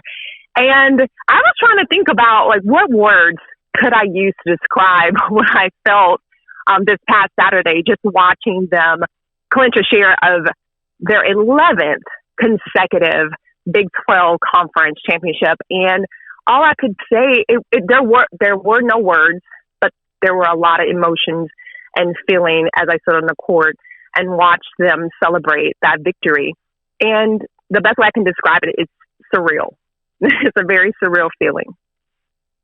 Danielle, what's more impressive to me is not just the 11 titles. It's the fact that they have separated from the conference so far that it's not even a run down the stretch anymore. There's no one who can equal them. How have they been able to do even that in the last 11 years? The big part of that is a combination. It's definitely not one specific thing that I can pinpoint to tell you that that's the recipe for success for them. There's so many different, it's multifaceted. One thing, it starts with that coaching staff. Let me tell you that much. It starts with them, what they've been able to do, what Coach Kim has been able to do as far as creating a synergy with her coaching staff, and then recruiting the talent that they have. And them saying yes and actually coming to Baylor, that's how they've been able to separate themselves. They work well together. You have amazing talent on this team that goes beyond the 5 starters. They're able to pull from their bench as well. And that's what I attribute it to, just them being able to come together as a team and to continue to grow as a program overall. Speaking of that talent, D.D. Richards gets a lot of the attention. In years past, there's been many others that get a lot of attention. But Moon Urson is someone who, had the concussion scare earlier this year in the collision with D.D. She's come back and she's just played at an exceptionally high level. What do you think of the role Moon Urson has on this team? Doesn't always get a lot of the credit or a lot of the attention, but obviously is very key in their success. Well, you know what? Just like you said, there's a tremendous amount of talent on the team as a whole. Moon Urson has, as Coach Kim says, she has just been one of the crowd's favorite. And I have to say that she's one of mine. It's because of the energy that she possesses when she's on the floor. It's how she not only, encourages herself and does things that gets her moving into the game, but she involves her team. And when you have a person that gets you fired up, that gets fired up themselves, that takes those shots, even when they're really tough and at critical times within the game, and just her spirit overall is why she's many favorite. Like, she's many people's favorite because of all of that she possesses. And she is truly one of mine as well. Danielle, Coach Mulkey shared a story about the first time you ever sat down and spoke with her. Can you share that, what was said and what you wanted and what she said to you and how that might have said, okay, things are going to be different around here? I'm pretty sure. It's very funny. And I'm trying to remember, good gracious, it's so crazy. Let me tell you, while I was sitting on that court, I was like, was I actually here 20 plus years ago? Like, this month I made 40 and I was like, you gotta be kidding me. Cause sitting on that floor, I literally felt like that, like 19, 20-year-old girl. And I was like, has that much time actually passed? And so I'm trying to go back in my memory to see about our first actual meeting. Because, of course, I met her when she came, and I was nervous to see, when she came and did the press conference and all of that. And then we had, a one-on-one meeting that we had, in her office. And she did tell me, from what I can remember, if I'm correct, that she told me that things were going to be different. And I was wanting things to be different. Trust me. That it just started with me having a desire to be a part of a team that not be a part of a team. Let me correct that. To have a winning program. And I think all of us did. Now, specifically between me and her, I'm not sure. Give me a hint. Like, what did she say that I said? Well, you had not been happy. You had, in fact, I don't know if you had left the team or you had not played out the season prior. I don't remember that, but she said that, and this is from Coach Mulkey, and she thought it was an incredible moment because you didn't blink. You said you wanted to come back and play, and you wanted to play for her, and she said, I don't coach quitters. And that you then became a beast for her. I'm talking about 30 points, 20 rebounds, 7-8 games in a row, huge wins, incredible performances, even in big losses. And I thought that said a lot about what she said, but also the fact that you didn't blink, sulk, and walk away. Let me tell you why I did it. Have you ever heard the phrase that no good deed goes unpunished? It was that moment. Because I want to clear up something that people really do not know. And so this is truly an exclusive for y'all. Okay, so it was rumored that I had quit. And that was not the truth. It was a rumor. I quit. I wanted to quit. I did. I wanted to quit. My dad would not allow me to quit. He said, that is not what we do. You are not a quitter, but you do need to use your voice. And that's what I did. And so just fast forward, I was allowed some time to think. They were like, Danielle, just take a couple of weeks. And I missed a game, actually against K-State. Crazy that they just played it. I missed a game against K-State. And so they were like, just go home to Houston, take some time to think. And I did. And I said, okay, I believe I can do this, and I want to do this, right? So I went, spoke to the AD, told them what was on my mind, and they were like, okay, we're going to investigate and get some changes, bring some changes about. And you all know that change is Kim Mulkey, okay? And so when she got there, she got a part of the story of me, like, Danielle, she had left the team and everything. And really what I did was stand up for my team. I stood up for my team, and I took that charge. So when she looked at me, she said, Danielle, far from this is going to be your junior year. She says, if I decide to let you play. She said, you quit on this team. And you know what? In that moment, I didn't feel a need to correct her. It wasn't time. It was just like, if I have to take that charge, that's fine. I'm willing to do whatever she desires from me because I'm ready to win. And she looked like she's ready to win too. And that's what happened. And she told me as a junior, she was like, you're not going to be the captain of the team. And I said, okay. And I didn't blink. And I just went to work, and she challenged me. And I believe that I answered that challenge by showing up. So no question about it. It was a very real meeting between us. No, it's great. I want, that's so cool that you shared that, and also a little bit more background into it. Paul, for a question for Danielle. When she comes in that moment, of course, if you're in women's basketball back then, you obviously knew who she was because the Olympics and Louisiana Tech and all that. So were you after the whole thing or before? Were there any like starstruck moments, or was it immediately like, oh crap, Kim Mulkey's coming here? She's got some skins on the wall. No, I was familiar with Louisiana Tech, but knowing, or you asked me if I knew about her specifically, like her history and what she had done, because if so, I did not. I did not. I, of course, knew Coach Barrymore. I knew of him, and I knew of the legacy there at Louisiana Tech. I did not know her specifically. So in all honesty, when I first met her at the press conference, everything happened so very quickly. You have to understand, it was like we're ending the season. As you all know, it was a very tough season. We lost 20 basketball games in that one season. We had finished it off, and they were like, guess what? You're going to get a new coach. She's coming in, Kim Mulkey. She's the associate head coach over at Louisiana Tech, blah, blah, blah, and she's coming. And I was like, okay. And that was my first time laying eyes on her. And when I first saw her, I was like, oh, my gosh, she's so tiny. And then she opened her mouth, and the voice didn't match the body. Let me tell you, she came through, and she just said with so much confidence and knowing that we had been a team that was bruised. We were bruised, but we were not broken. And she did not treat us like we were broken at all. And she came in there, had a plan, and she put it into action. She had a vision, and she got us all to buy into it and believe. And that was life-changing. That was life-changing.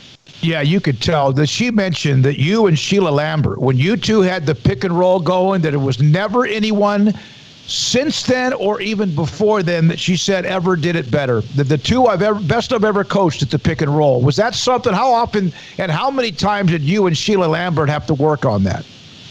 It's funny, and sometimes I believe that there are just certain people that you click with, and there wasn't anything that Sheila and I particularly said, like, hey, let's work on this. It was just a natural type of connection that we had on the court, and it was crazy. It surprised me. And you know what? I believe that she wanted to play with a guard, with a post player that would get out and run with her, and I wanted to play with a guard that was not scared to run and push the ball. And that's what made it so good, is that she was able to do that, and we were able to get each other involved. And it was crazy sometimes. Like, I would just know, I could see it in her eye. I was like, yep, she's going to dribble, and I better be ready, because she wouldn't even look at me sometimes. And it would just be a quick dish pass. And so that's the type of thing that I feel that sometimes you just don't coach. It's just a connection. And that's what we were able to do. And, of course, Coach Kim helped us really cultivate that even more. Most of the time, people's best memories are wins, obviously. There was a game against Texas A&M, which you may not have won, but you had somewhere close to 38 or 40 points and 20 or 30 rebounds. And you left every ounce of your basic energy on the court. Do you remember that night? I do remember that night. It was very memorable. And because, like you said, it was so memorable because we fought really hard. I believe that, of course, I fought really hard and wanted to support my team as best I can. So I was crashed. I don't know what had gotten to me, but I was crashing the boards like crazy, trying to get, second and third shots. And I did. It was like 40 plus points and like 23 rebounds. And I had no idea what my stats were at all. But it was a game, like I said, I don't even know that was a record that I still held until my husband was looking at the stat sheets the last time that I was calling the game earlier in February. And he said, do you know that record is still there? Did you hold that record? And I was like, that's insane. And it was crazy. I wasn't worried about stats. All I wanted to do was win, and we lost it. And you know what? That was a good knock for us because it just made us come back and work harder. Danielle, you do a lot of work with Inner Work, WERK. Tell everyone what you're doing. If you don't mind, let us know a little bit more about that and how you got into that. I got into it because Coach Kim's voice is, as I continue to just get older and transition from being a basketball player and rolling over into just everyday life outside of being an athlete, there was so much teaching, learning, mindset that was embedded in me from her, from Bill Brock, and Coach Brock was amazing. And their voice and things that they said to me when things got hard, like Coach Kim would always tell us, don't tuck your tail, or don't fold your chin up yet. Like, are you going to quit on us just because it's getting rough? And she used to always tell us that, the true character of a person is revealed when things don't go to suit them. So it was like mindset, understanding that I had never really went through on that level until she got there. And so as I, made my move into corporate America, of course, working in any type of job and just life things, it transcended. So all those things that I learned from being an athlete and even playing professionally, it just rolled over into my everyday life. And I realized that mindset is so important. Personal development is of the utmost. My dad always instilled that in me as well. And so I started to realize that I had a love and a knack for helping predominantly women work through things that kept them blocked and locked. And so I call it Inner Work. Inner Work is an acronym. So it's ERK, WERK. And I work one-on-one people. I have an online course. I have I do one-on-one with clients and work them through a 5-week process of helping them with personal development that is about their life and what they want to achieve and gain. And so I have to really give credit for Coach Kim for being a part of why I'm so passionate about Inner Work, because I truly developed into a totally different person from my first 2 years unto my last 2 years. It was night and day. So that's what I do. I'm a coach, indoor coach. I know you got to go, and we're up against the top of the hour, but you mentioned that you wanted to have a voice for your teammates and your team. Does that in any way give you kind of a love of what you hear now from student athletes who are fighting for more and more of what they believe in this day and age? Absolutely. Oh, absolutely. Absolutely. I'm very proud. Like, even when we did a segment about the mental, health of and understanding and listening more to the student athletes, wanting to understand what goes on in their minds. So much we take on. It's so much that we want to do for ourselves. It's so much we want to do for the school and the university. So yes, to answer your question, I am beyond elated about the changes and being, getting the coaches, the staff, the school, the universities to get more, the people that are at the top that make a lot of decisions to say it's important that we hear out our student athletes, our students in general, and let's work together. Let's let it be a cooperative effort to be able to make the experience that much better. So yes, I'm very happy about that. Danielle, continue a great job with what you're doing with television. Hope to hear more of you, see more of you. Thanks for your time. We appreciate you dropping in with us and reminiscing, and also talking about this current version of Baylor with 11 consecutive Big 12 titles. Thank you. Thank you so much. Danielle Cockrum-Fontenot. How about the work she's doing with inner work, and also what she did and what she and Coach Mulkey, that conversation that started back when she arrived as an assistant head coach out of Louisiana Tech to a team that was struggling badly. When we come back, he's back. Phil Bennett. He's now North Texas defensive coordinator. They started their spring drills this morning. Phil Bennett next on SicEm365 Radio. Alan Samuels, certified by J.D. Power again this year, is the winner of the Customer First Award for Excellence for Dealership in Waco. March is Ram Truck Month on all new Ram trucks and all new trucks, a three-peat, back-to-back Motor Trend Truck of the Year. Truck built to serve you, perfect for whatever you need, whatever lifestyle, whether it's a 1500, 2500, or 3500. The top safety pick for trucks named in 2021. And the Dodge Performance Days in March. Going to want to check out the new Dodge because they're available. First domestic brand ranked highest overall in J.D. Power's initial quality study. Built for performance, touchscreen technology, superior craftsmanship, and also advanced safety features. And its Jeep Celebration event continues into the month of March as well. The most decorated of all the SUVs, Jeep. Alan Samuels, Dodge, Chrysler, Jeep, Ram, Fiat. Again, Ram trucks, back-to-back Motor Trend Truck of the Year. Loop 340 east of 84 in Waco. Y'all listen up. Let me tell you something about group meals from Rudy's Barbecue. It's got all you need for all the folks you gotta feed, smoked meat, sides, and more. There's everything down to the tablecloth, just like the one that you see at the store.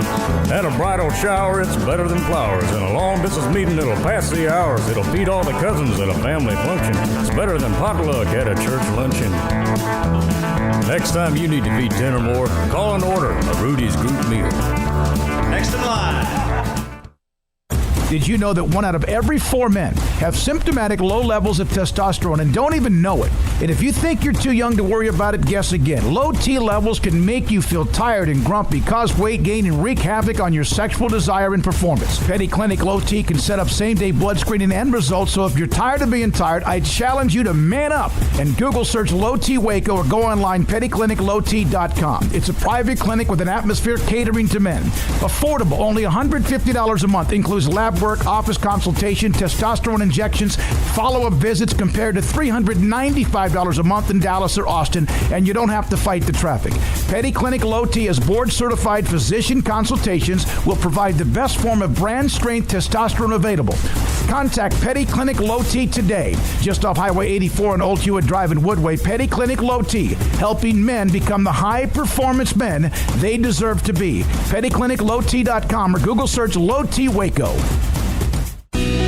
Let Camille Johnson Realtors guide you seamlessly through the process of buying your dream home or selling your current one. Commercial, farm and ranch, or residential, Camille Johnson Realtors can smoothly and successfully lead you through any transaction. With a team of 28 experienced agents who are excited about serving you, Camille Johnson Realtors services the entire greater Waco area. If you're in the market to buy or sell, contact Camille Johnson Realtors, 104 Midway Center in Woodway, or find them online at www.camillejohnson.com. Camille Johnson Realtors, elegant, charming, warm, welcome home.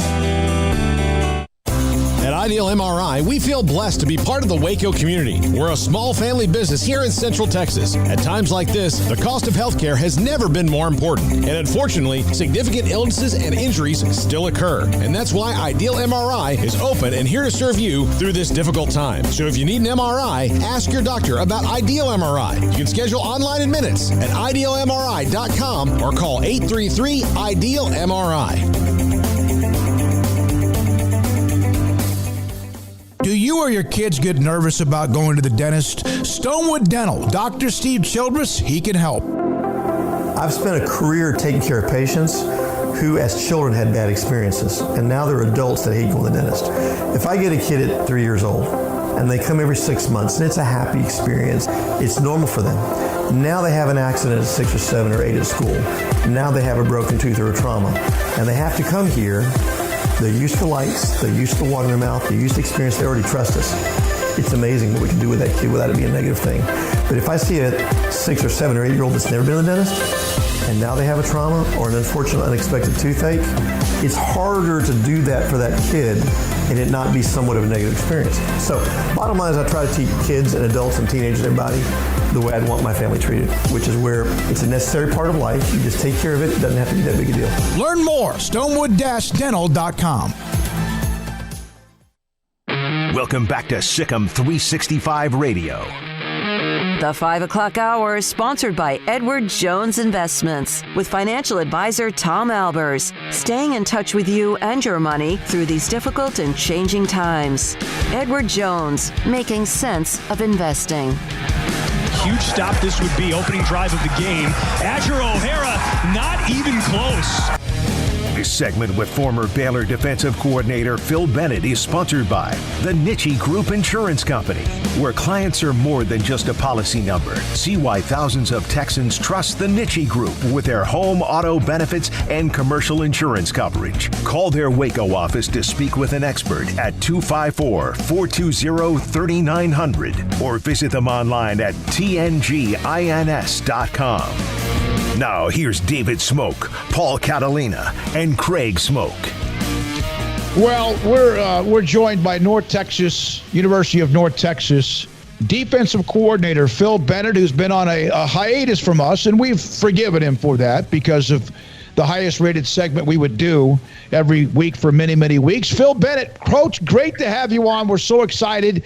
You started spring drills this morning. What's that like for you to get your hands back on practice and coaching again? You know what? It's invigorating. We're a morning's practice team, and we were just sitting in there with Seth and some offensive guys and just sharing notes, and it was a lot of fun. And I was every day, as I told you when I went to Baylor, it's all about a journey. And we started today, and it was a lot of fun. Now, I'm going to tell you, I'm a little bit hoarse, and can you imagine that? Well, Phil, I was going to ask you, like, how long is it going to take you to get your fastball back? How many innings you got to go practice-wise before we see Phil Bennett at full speed? I'm going to tell you something. I think I was ready, set, go. In the meeting today, one of the guys told me, he said, my God. I always tell him, I said, you're not going to get cheated coaching. I said, we're going to coach you. I said, we're not going to cheat you. I said, so you got to give it to us. But it was a lot of fun. And you know what? It was so reminiscent of 2010 when I went to Baylor, 11. And everything here Seth and the offensive guys does is arts package, and it's tempo. And so it was fast and furious.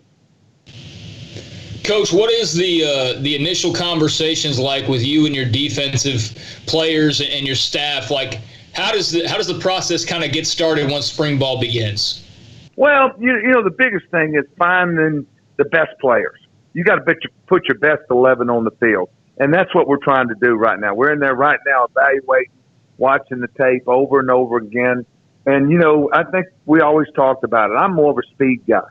I'll give up size for speed and you know, have an instinct. We were just watching our 2015 TCU game, you know, where we played our little buck package where we had 4 linebackers. We had Travion, we had Avion, Grant Campbell, and Taylor. It was like a 4-2-1. And Taylor sort of played the open side end. And, man, I'm telling you, we had Oakman, we had our other end, Smith, and one inside guy, and we were a fast defense. And so it's been fun. These kids get a kick out of watching these tapes, and it's always fun to tell them, say, yeah, that guy right there, number 4, is the highest paid corner in the NFL right now. So it gives you a little credibility. Phil, has the game changed in just a couple of years? I know you continue to consult. You saw and went to practices with your son in Hawaii. But has the game, even in a couple of years, has it changed at all? You know, the one thing that's changed is this. You know, quarterbacks, the offenses are more like I am defensively. They sort of pick and choose. They just don't run plays anymore. You know, they have evolved. More teams are like we were at Baylor. You know, the run pass is all about numbers and position and angle. And everybody, when I first went back in it, and they didn't do that. But now they are, which, you know, I think is a tribute to the people that spread the ball across the field. And you know, whether you run or pass it depends on the numbers in the box. So I think that has grown a little bit. Because let me say this. You look in the NFL, Andy Reid is going to the Super Bowl, you know, running a college offense. He's running Cliff Kingsbury's offense. Phil, have you noticed that some teams still do the Art Briles, like the play clock is just there, cosmetically. We're gonna go as soon as they set the ball, and some teams kind of yo-yo it. How does that affect what you do when a team will go fast and then all of a sudden they now have the capacity to slow it down? Well, I think two things. Number one, we evolved at Baylor to we're setting our fronts, our strength to the field. We defended the field, and then if you overloaded to the boundary, we would adjust to that. But getting lined up, Paul, number one, is the most crucial thing. Number two, you know, if they slow down, it gives you time to reset your front. So the tempo bothers us worse than the slowness. Now, with that said, I mean, you're going to get. I've already seen in this league, and you can even see in the Big 12. I mean, every week you might get a different thing, but getting lined up is crucial. Coach, the transfer portal. Have you been able to take a glance into that, and just your thoughts? I don't believe that was around when you last coached, and how intriguing and also kind of strange is that whole transfer market these days? I'm telling you, what's that saying? We know not what we've done. It is crazy. I mean, my goodness, it is. You got 72% of the kids that have gone in the portal have lost their scholarship. They don't have another offer. So I just think that calmer heads are going to have to prevail, and with everything with the pandemic and the different things, they've got to come to reason that this is not something that was good for college football. You were hired near the end of January. I'm not sure the official date. I know you were talking with us about it even that week, but did you have chance to get your hands on a recruiting class at all, or was most everything locked up by then? No. I was able to get involved and not only recruiting, but also portal. And so I have been, just like when I went to Arizona State, I've been hustling, looking for guys. We've actually got 3 more scholarships, and we're on the search right now. Is there a way that you would do the portal so that, I mean, again, it would be awful hard to put the genie back in the bottle, but that you would do the portal so that it can still be a tool for players who want to leave, but it's not the ridiculous free-for-all that it's become? Well, I'm not sure. I think that if I don't like the one-time rule. If there's a reason for movement, I'm understanding enough. I know that players make bad decisions, and I don't think they should be penalized on some of those.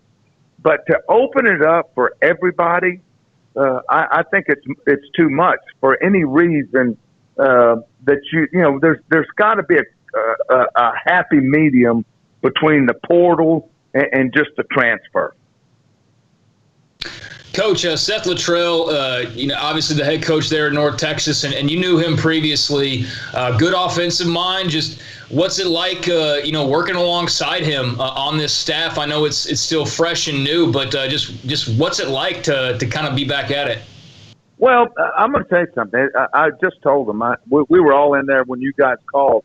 It was myself and Mike Blesh, the offensive coordinator, Tommy Maynard, Jim Gush, and then Seth. And we were just talking about the day and the difference and what we're doing and what they're doing. And very similar to when I went to Baylor. A lot of football guys in there. And that's the tie-ins that we have and we all like. That's the thing I love about it. And I tell our kids every day, just like I did at Baylor, we could score at Baylor. And I said, hey, guys, if we can come close to stopping our offense, then we're going to have a success margin that will elevate us from where we want to be. And that's the same thing here.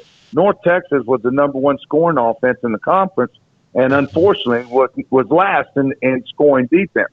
So every day we go against the offense that is damn good, and it should make us better. Phil, I always thought that when you became the defensive coordinator, I thought that if that team, those 2 or 3 year stretches before you started getting more and more of your own players and getting better, if you could just get a stop or half, that it was going to be worth the win or two. Do you feel the same way with North Texas?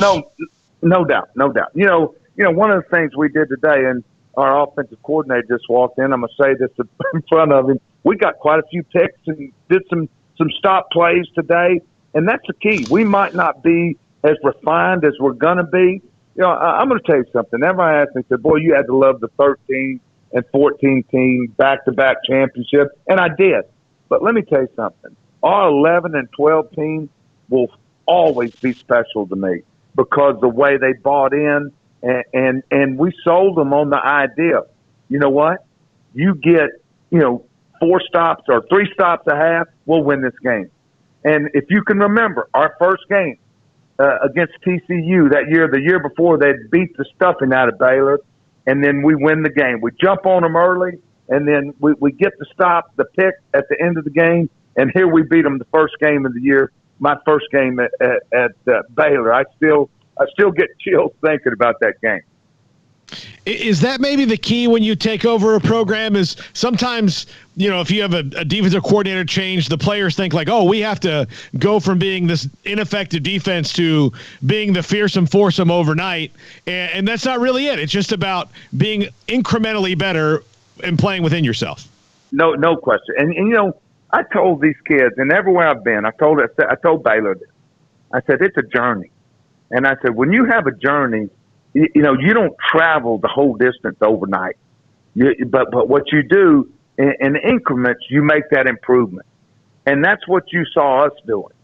I mean, there's a reason. I mean, and I think everybody that really knew football and followed us, I know the people in coaching did, we were getting better and better personnel every year at Baylor defensively. And when we won championships, we were able to match up with anybody. And obviously, too, when you're playing with a up-tempo offense, you're going to play more. So you need more guys to play. And so I think it's a journey. And I think you're right. And now the thing about it is that those stops, you got to be able to create stops in crucial moments.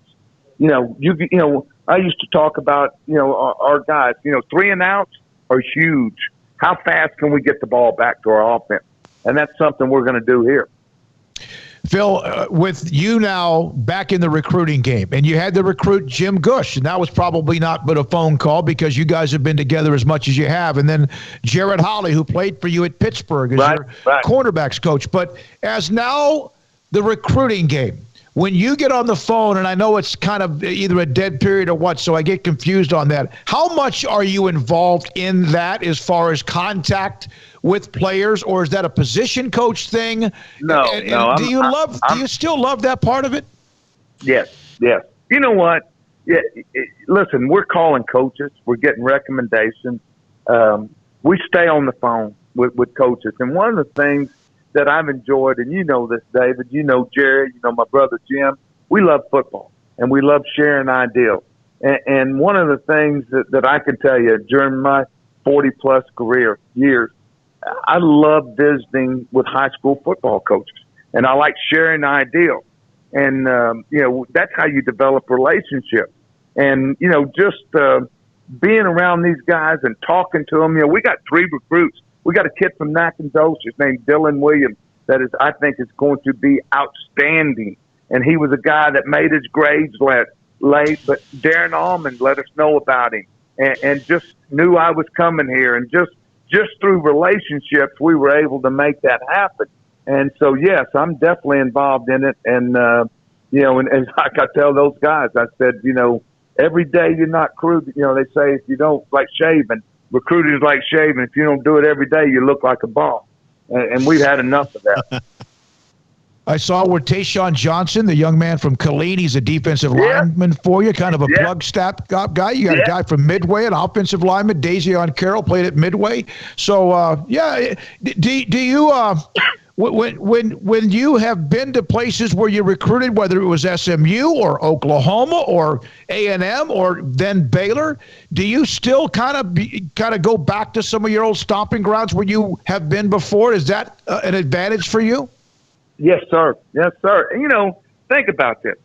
We had talked about it. Our offensive coordinator was at Temple, Mike Blesh, with Spradlin. Did a great job. And he said this the other day, and it's so true. Central Texas is under-recruited. And there's great football.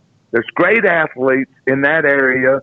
Obviously you've got Waco. You've got all the towns around there. You've got Killeen. You've got Belton. You've got Temple. So there's a lot of good athletes there. And, one of the things we've got to do is we've got to evaluate and find them. And then we've got to develop them. All right, we have to ask you this question, Paul and Craig and I. We know you've been busy. Don't give me hard questions. No. Have you missed us at all on a Monday at 5 o'clock? Stop. Listen to me. How quick did I say yes that I would do this today? Oh my God! I don't even think I finished the question. You were like and the timing was perfect with the start of spring drills. I mean, you responded in seconds. Listen to me. These people up here are tired of me talking, so I needed a new audience. We will never. You know what though, dude? I'm also my guy. I keep up with everything Baylor now. Because of my boy, my strength coach down there, and I always tell people, I said Julie is helping him do his loan and stuff. So I know a lot of what's going on in Waco. I saw him during the snow deal, and I told him, of course, I call him the mullet. I said, you still have no vertical jump. He's diving in the snow. But no, I keep up with all those guys, and I want to talk to you guys and. See how everything's going. Well, it's going well. I did get from a couple of people within the football program that Vic Valoria has made a change. And there is I'm nothing against anyone else who's been here before because there's always another strength and conditioning coach. But the reception and the reaction, and we've even seen a couple of football players that are walking around like they've had needles basically in their quads because they're so sore. Well, let me just tell you something. He's just like he was as a player. He is tenacious. He works you, but he pushes you. That old saying that Tom Landry said is the best. Great coaches get players to do what they don't know how to do to get where they want to get. And I promise you, he will give them. I watched him, and that's why I hired him at SMU. Players feed off of him because he lives that life. He's just like Cotton. He lives the life of, nothing's easy. He works out as hard as they do, and I can promise you, he's tougher than everybody there. And he is a guy that just his aura of coming in a room, and he has a plan for you. He implements a plan for every player. And I think Dave, and this is not a knock to anybody that was there, but I think he made a great decision to bring Vic back with him. They had worked together before, and I just think, I'll tell you something else, Vic's got a good staff, too. He's got a group of guys there and that's where it starts. Do you if you had to go into a back alley, do you take Vic and Ncaa with you and feel pretty comfortable for the rest of your life? Oh, absolutely. I would get between both of those guys. Yes. Hey, Phil, your front door, back door. Hey, front door, back door. Yeah.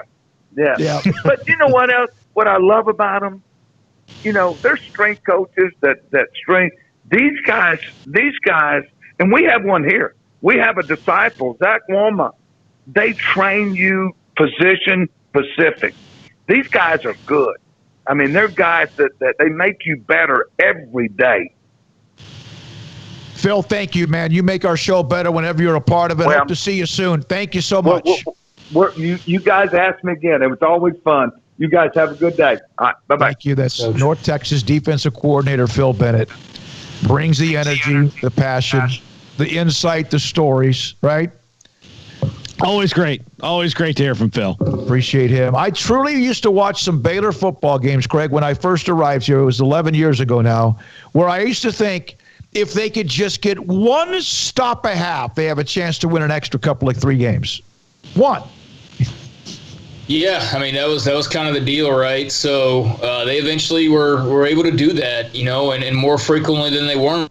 And there were still, a fair share of shootouts, but that defense was always a lot better than it was given credit for, given what high-octane happenings were going on the opposite side of the football. I mean, I think people realize it, but maybe not as much at the time, just how taxing that is on a defense, going out there, having a 9-play drive, getting a stop, and then your offense goes out there and scores in 1 minute, and then you're back out there, and it's another 8-play drive, and then your offense gets the ball, scores in 1 minute. I mean, that's hard, and I think he proved a lot, in that tenure. Even though they didn't get the attention that the offense did, they were as big a part of the machine as anything because they had to get those stops. And I always love hearing from Bennett.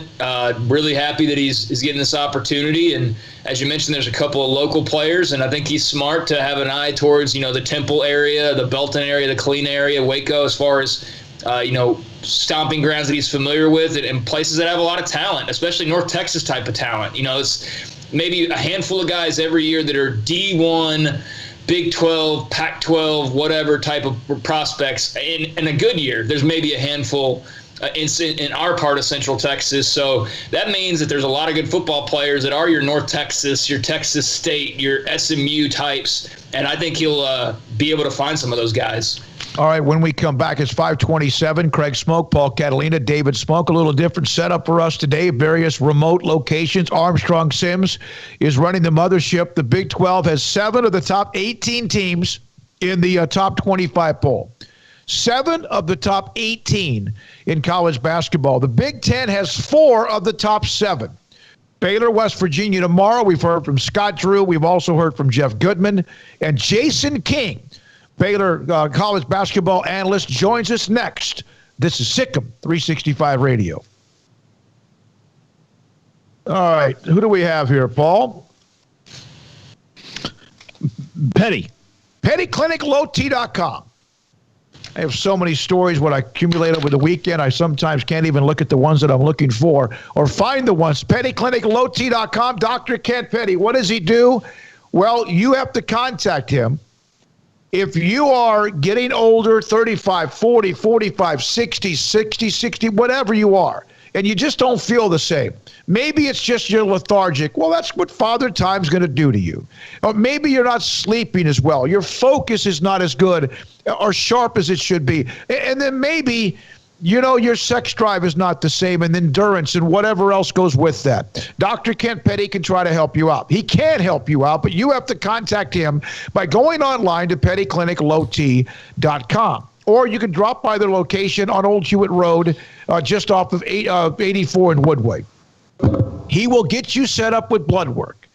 He will get you set up with blood work. Tell him Smokey sent you. Get discounted blood work. The blood work will be sent to him. He will examine the levels of your testosterone and among other things as well, including prostate cancer, among some other important details inside your body. But he'll check your testosterone levels, and if they are lower than they should be, based on your age and your weight and whatever else, he could put you in a program to increase your testosterone levels. To increase your testosterone levels, what might be 50, 80, 100 points, maybe 300 or 400 points, depending on your blood work, and help you regain the energy, help you regain your confidence, and help you regain your sex drive if that or any of those are the problems or symptoms. pettycliniclowt.com. With so many companies and policies out there, it gets so confusing shopping for insurance, and I never know if I'm getting the policy that's right for me. Luckily, I met the team at the Ncaa Group Insurance Agency. With the Ncaa Group, you can go to one company and get access to coverage options from many insurance carriers, and you get to speak to a real person about your specific coverage needs. With the Ncaa Group, I know I'm getting the right coverage at the right price. If you need insurance, talk to the experts at the Ncaa Group at 1-800-258-8302. At Marco's Pizza, get craveable pizza made the Italian way with dough made from scratch, an original sauce recipe, 3 fresh signature cheeses, and premium toppings you love, served hot and safe. Right now, you can get unlimited medium one-topping pizzas for just $6.99 each. Why stop at just one? Order with your app or at marcos.com for curbside, carryout, or delivery today. Marco's, pizza lovers get it.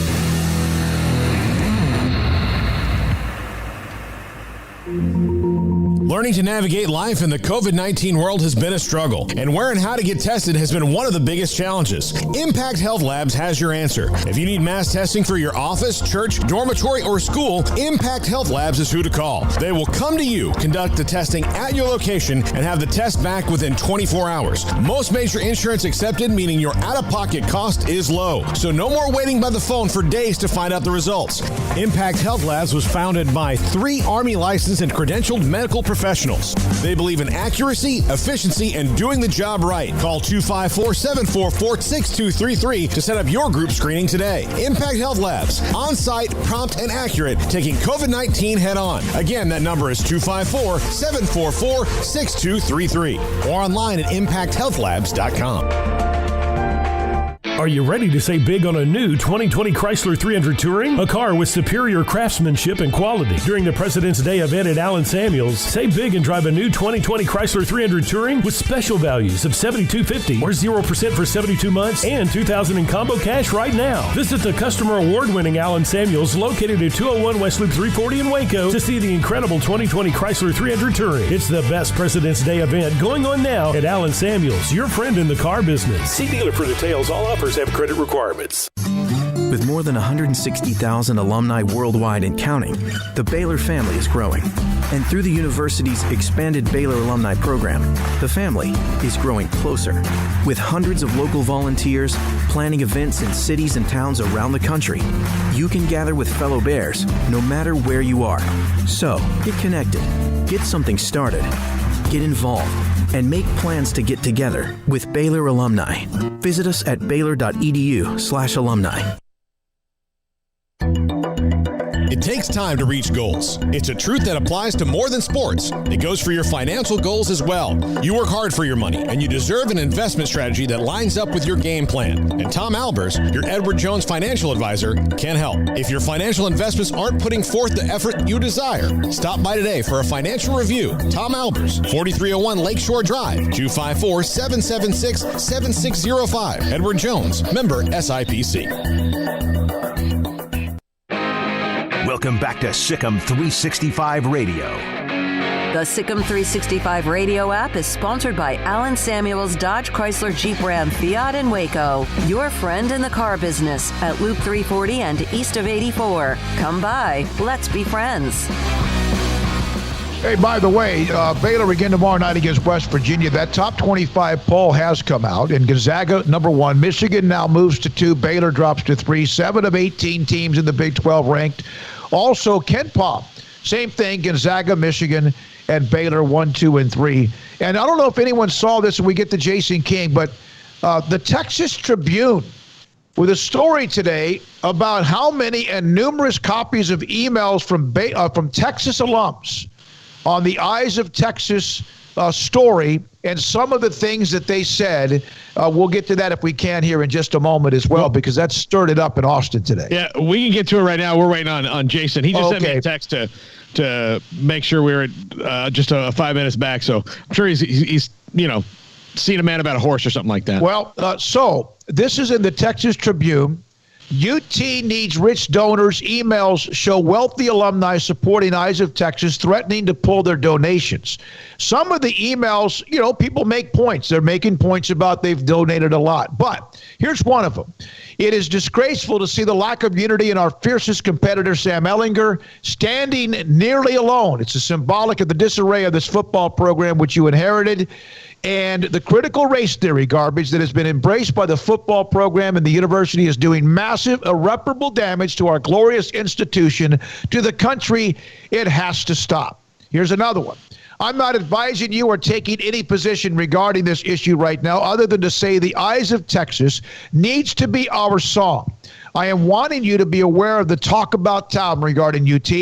There are a lot of folks in this email chain who love UT, are in positions of influence.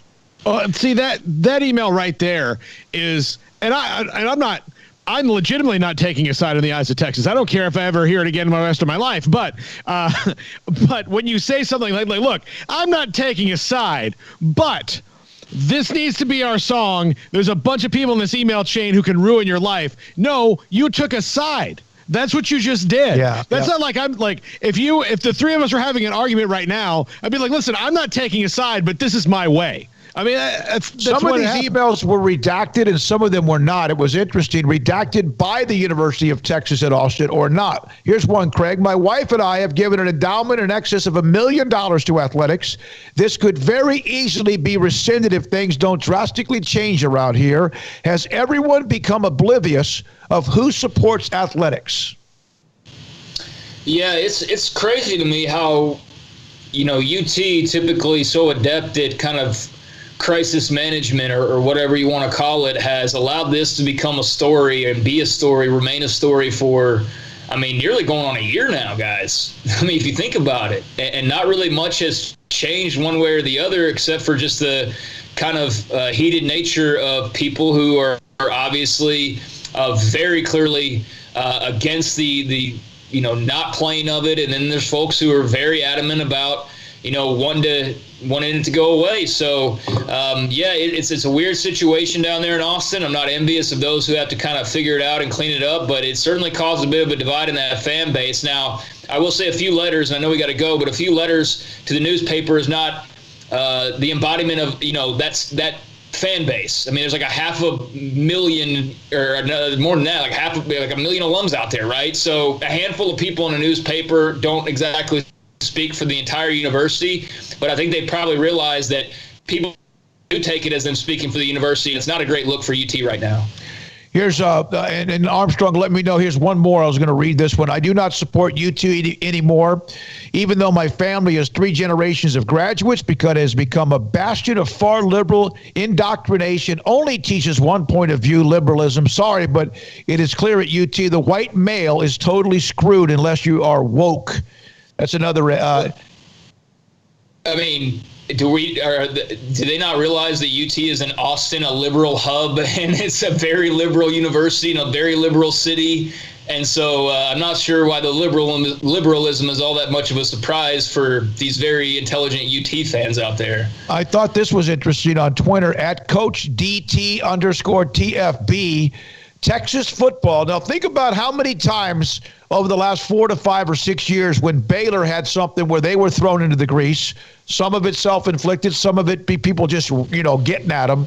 And how many times did Baylor fans say, based on the Pepper Hamilton, based on the Texas Monthly, that Baylor was winning in football, so somebody had to bring them down? Remember that? This is from a Texas football, I'd say that, from a Coach DT_TFB, recruiting analyst for Texas football. Texas football starts having some success recruiting, and we suddenly start hearing about the eyes of Texas again. Oh, stop. Oh, my God. Stop. God. Let's let Jason King save us from this madness. Yes, thank God. Jason King joins us, SicEm365.com, thefield of68.com as well. He and Ashley do a great podcast all the time whenever they can. Jason, can Baylor get their sea legs in time for Morgantown? Are they going to play, at least look like a number 1 seed tomorrow night?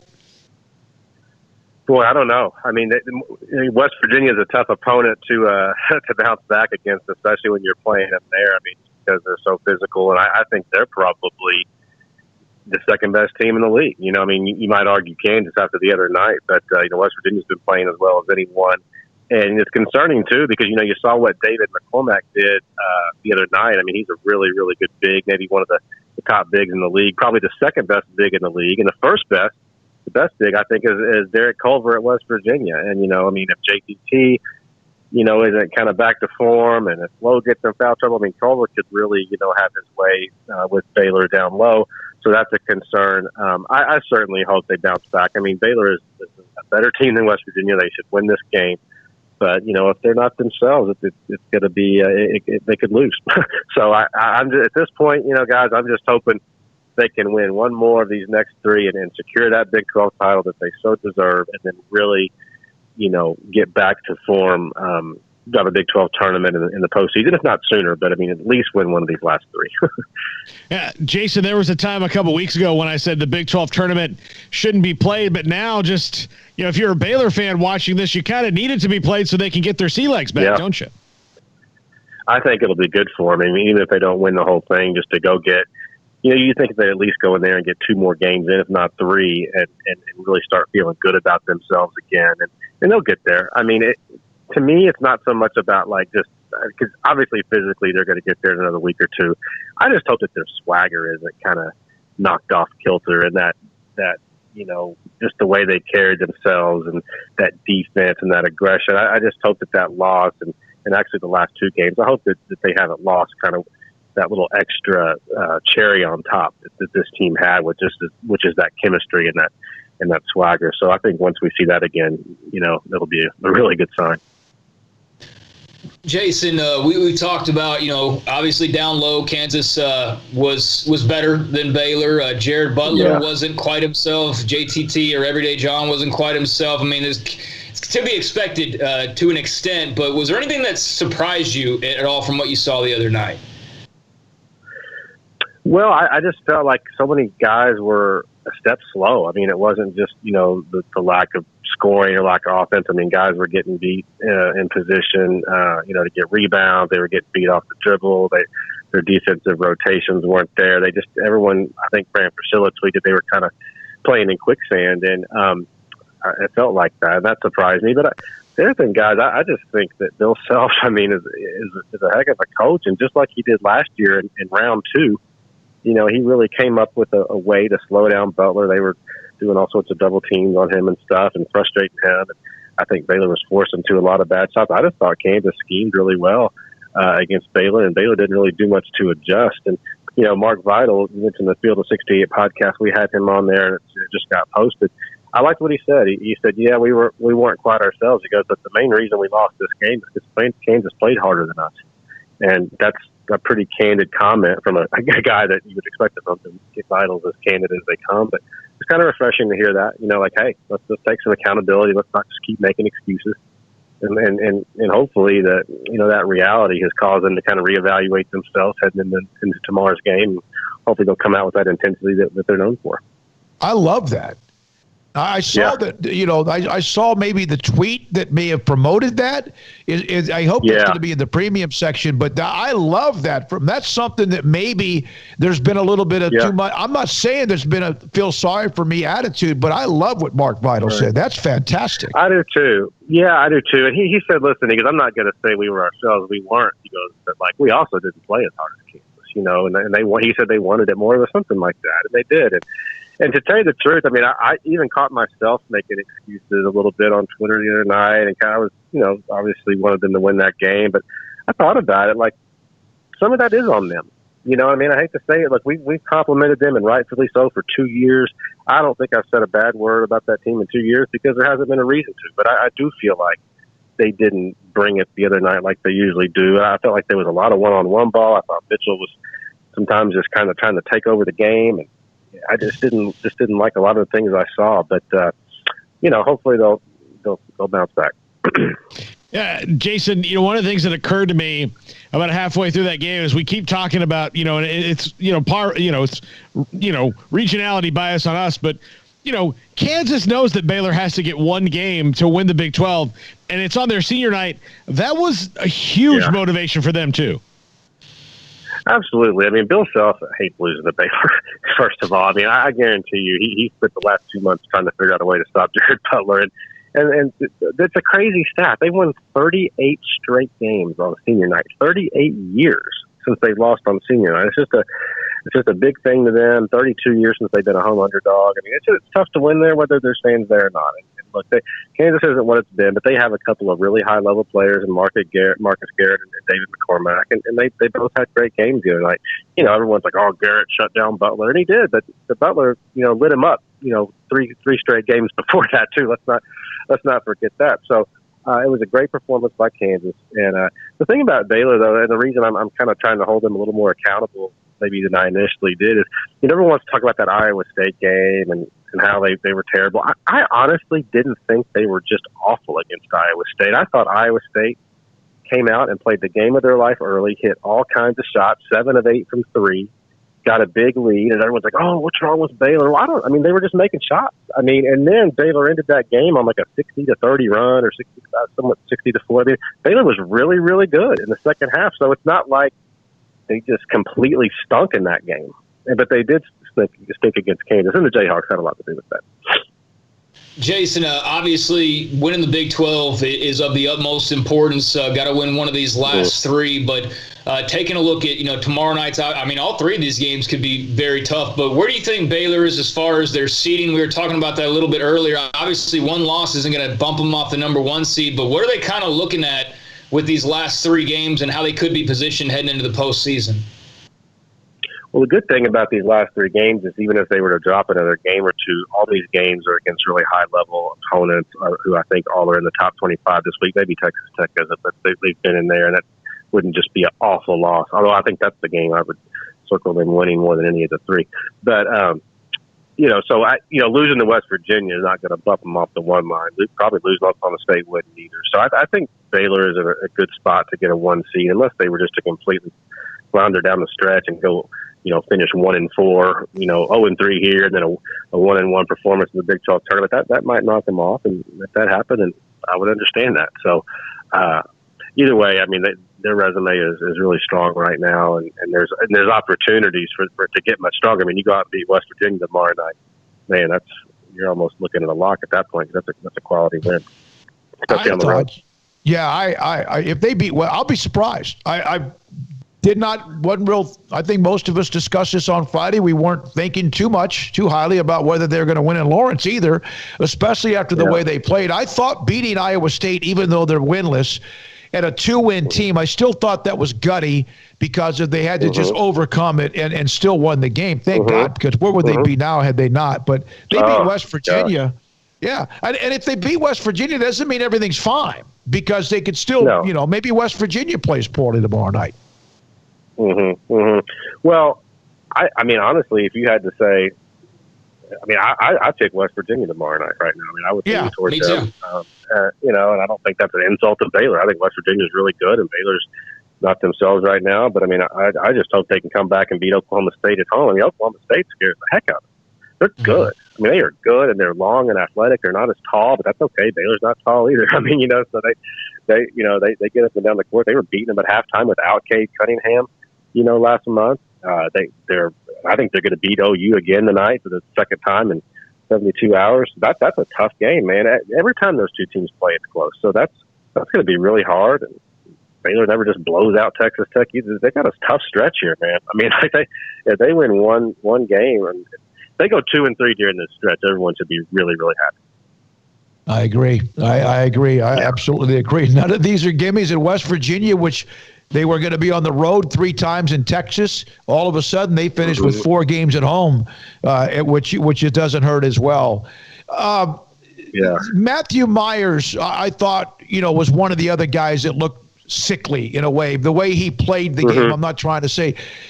All the shots they missed, though, that's your legs, right? You some of the things you missed could be you hadn't been practicing, but a lot of what we did see, no matter what the excuses or not, was the fact if you don't have your legs as a basketball player, doesn't that affect your shot?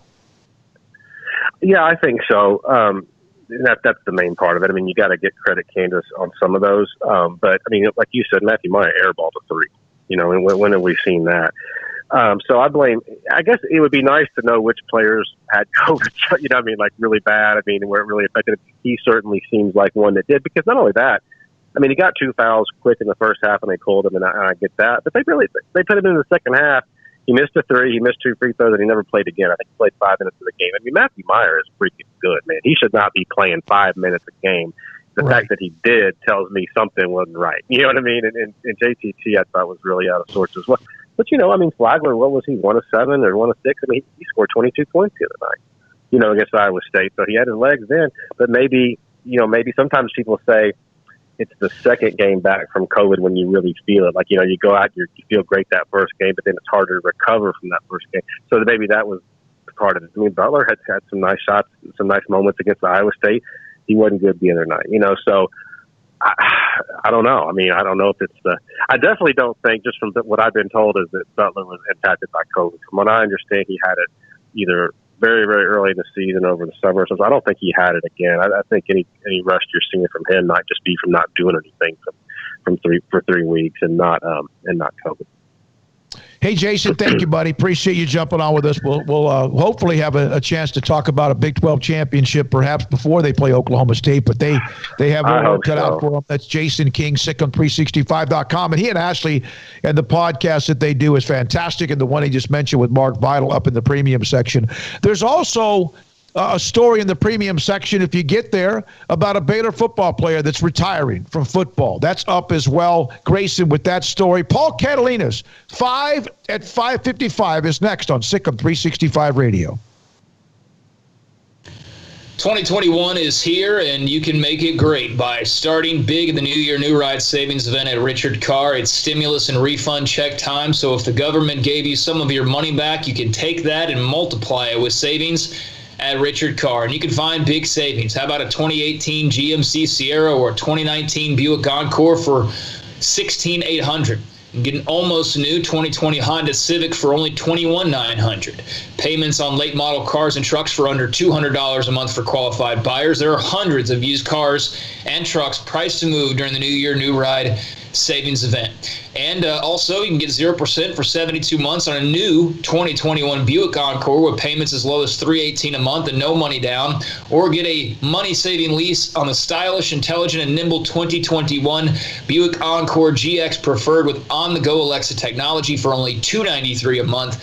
For qualified buyers, see dealer for details. So, the New Year New Ride Savings event, all pre-owned cars and trucks priced to move with amazing deals. If your credit was as bad as 2020 or is as bad as 2020, well, it's a new year, and 100% credit approval is Richard Carr's goal. So bring that tax refund, that stimulus check to the dealership, and they will stimulate your stimulus with even bigger savings that will pay off for years. Go to Richard Carr Motors today for details and a test drive, or log on to richardcarr.com now and have them bring the test drive to you. Make 2021 the best year ever, starting with a new car or truck during the New Year New Ride Savings event at Richard Carr.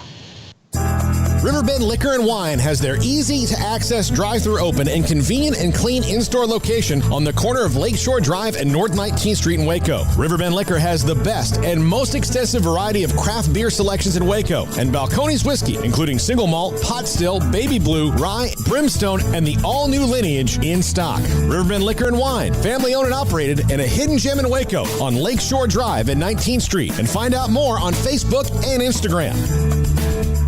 From the first workout to the last practice, sports is an incredible and rewarding challenge. Hi, this is Dan Ncaa with the First National Bank of Central Texas, and we're proud to support each athlete, every parent, and our educators.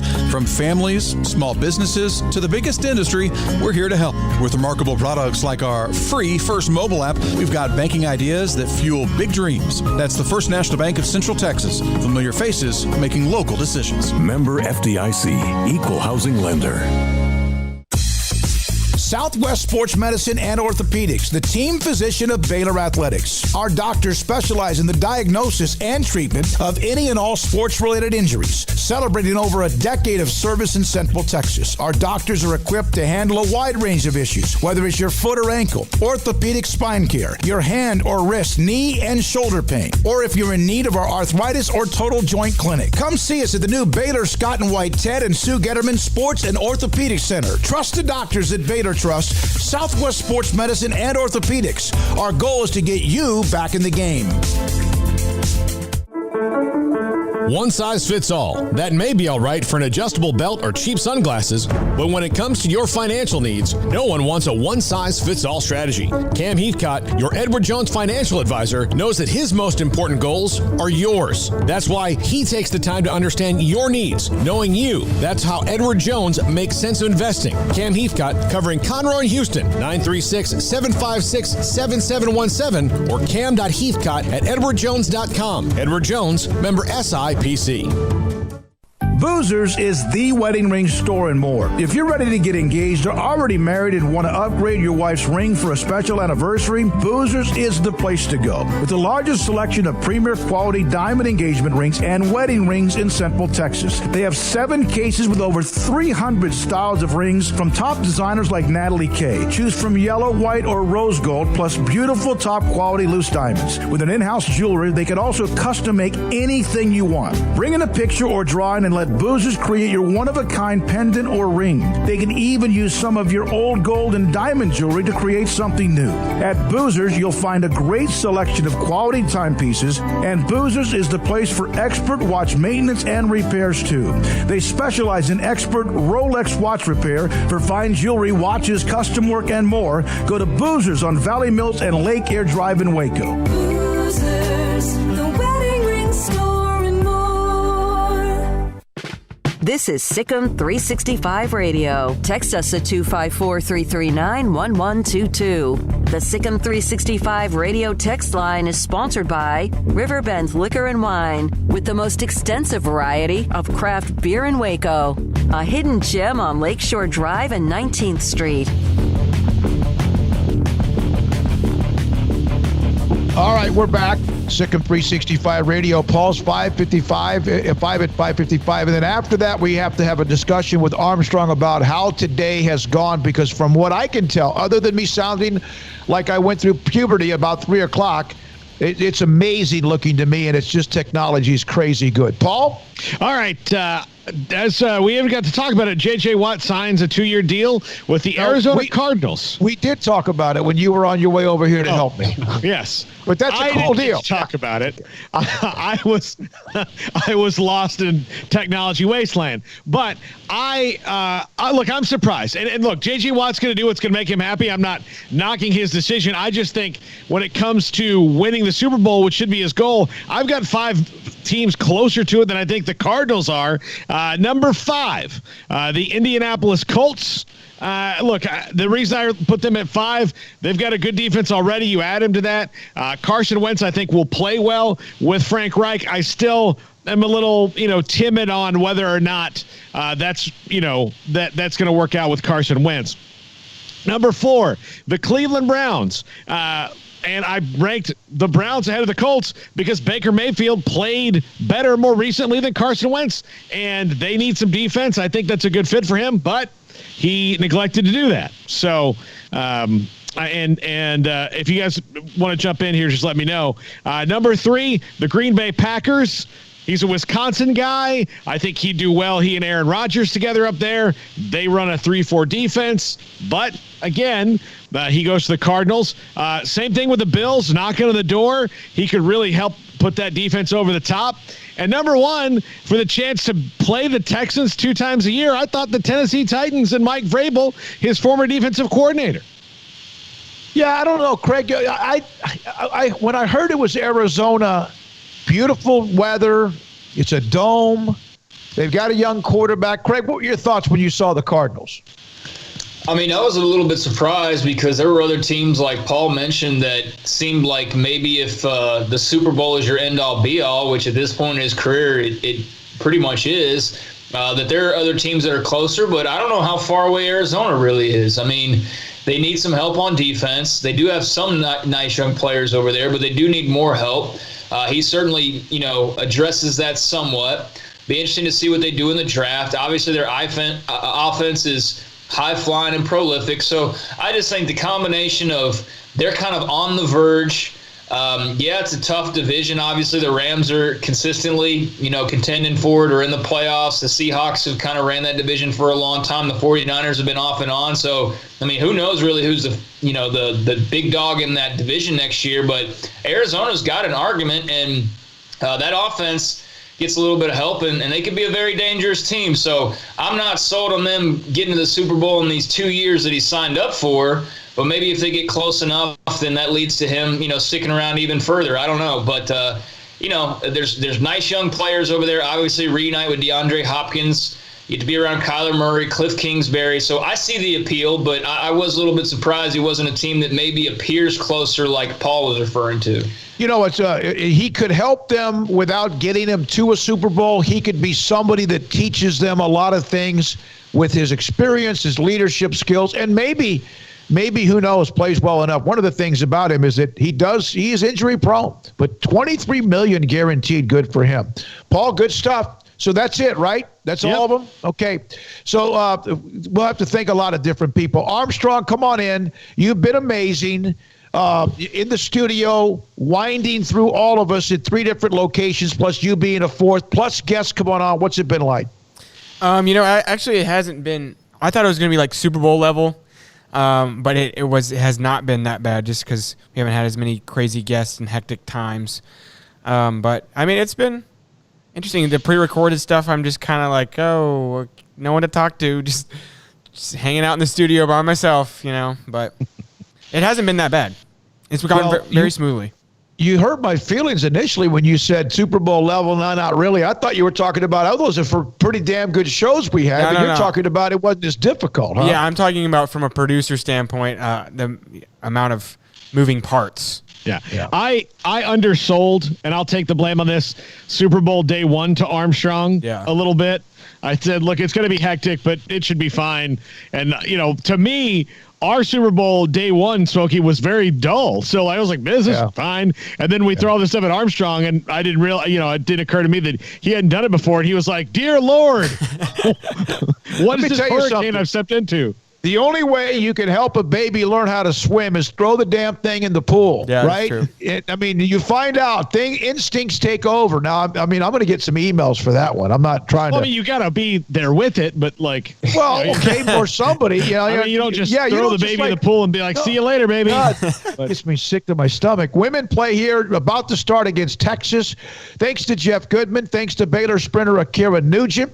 Thanks as well to Kim Mulkey, Moon Urson, Dee Richards, Daniel Crockram Fontenot, Phil Bennett, Jason King, and more. Man, that was fun. For Paul Catalina, TJ, thanks for your text. We'll get to that tomorrow about the eyes of Texas from your point of view. For Craig Smoak, Armstrong Sims, our incredible sponsors. We're into March. I'm David Smoak. Good night on SicEm365 Radio.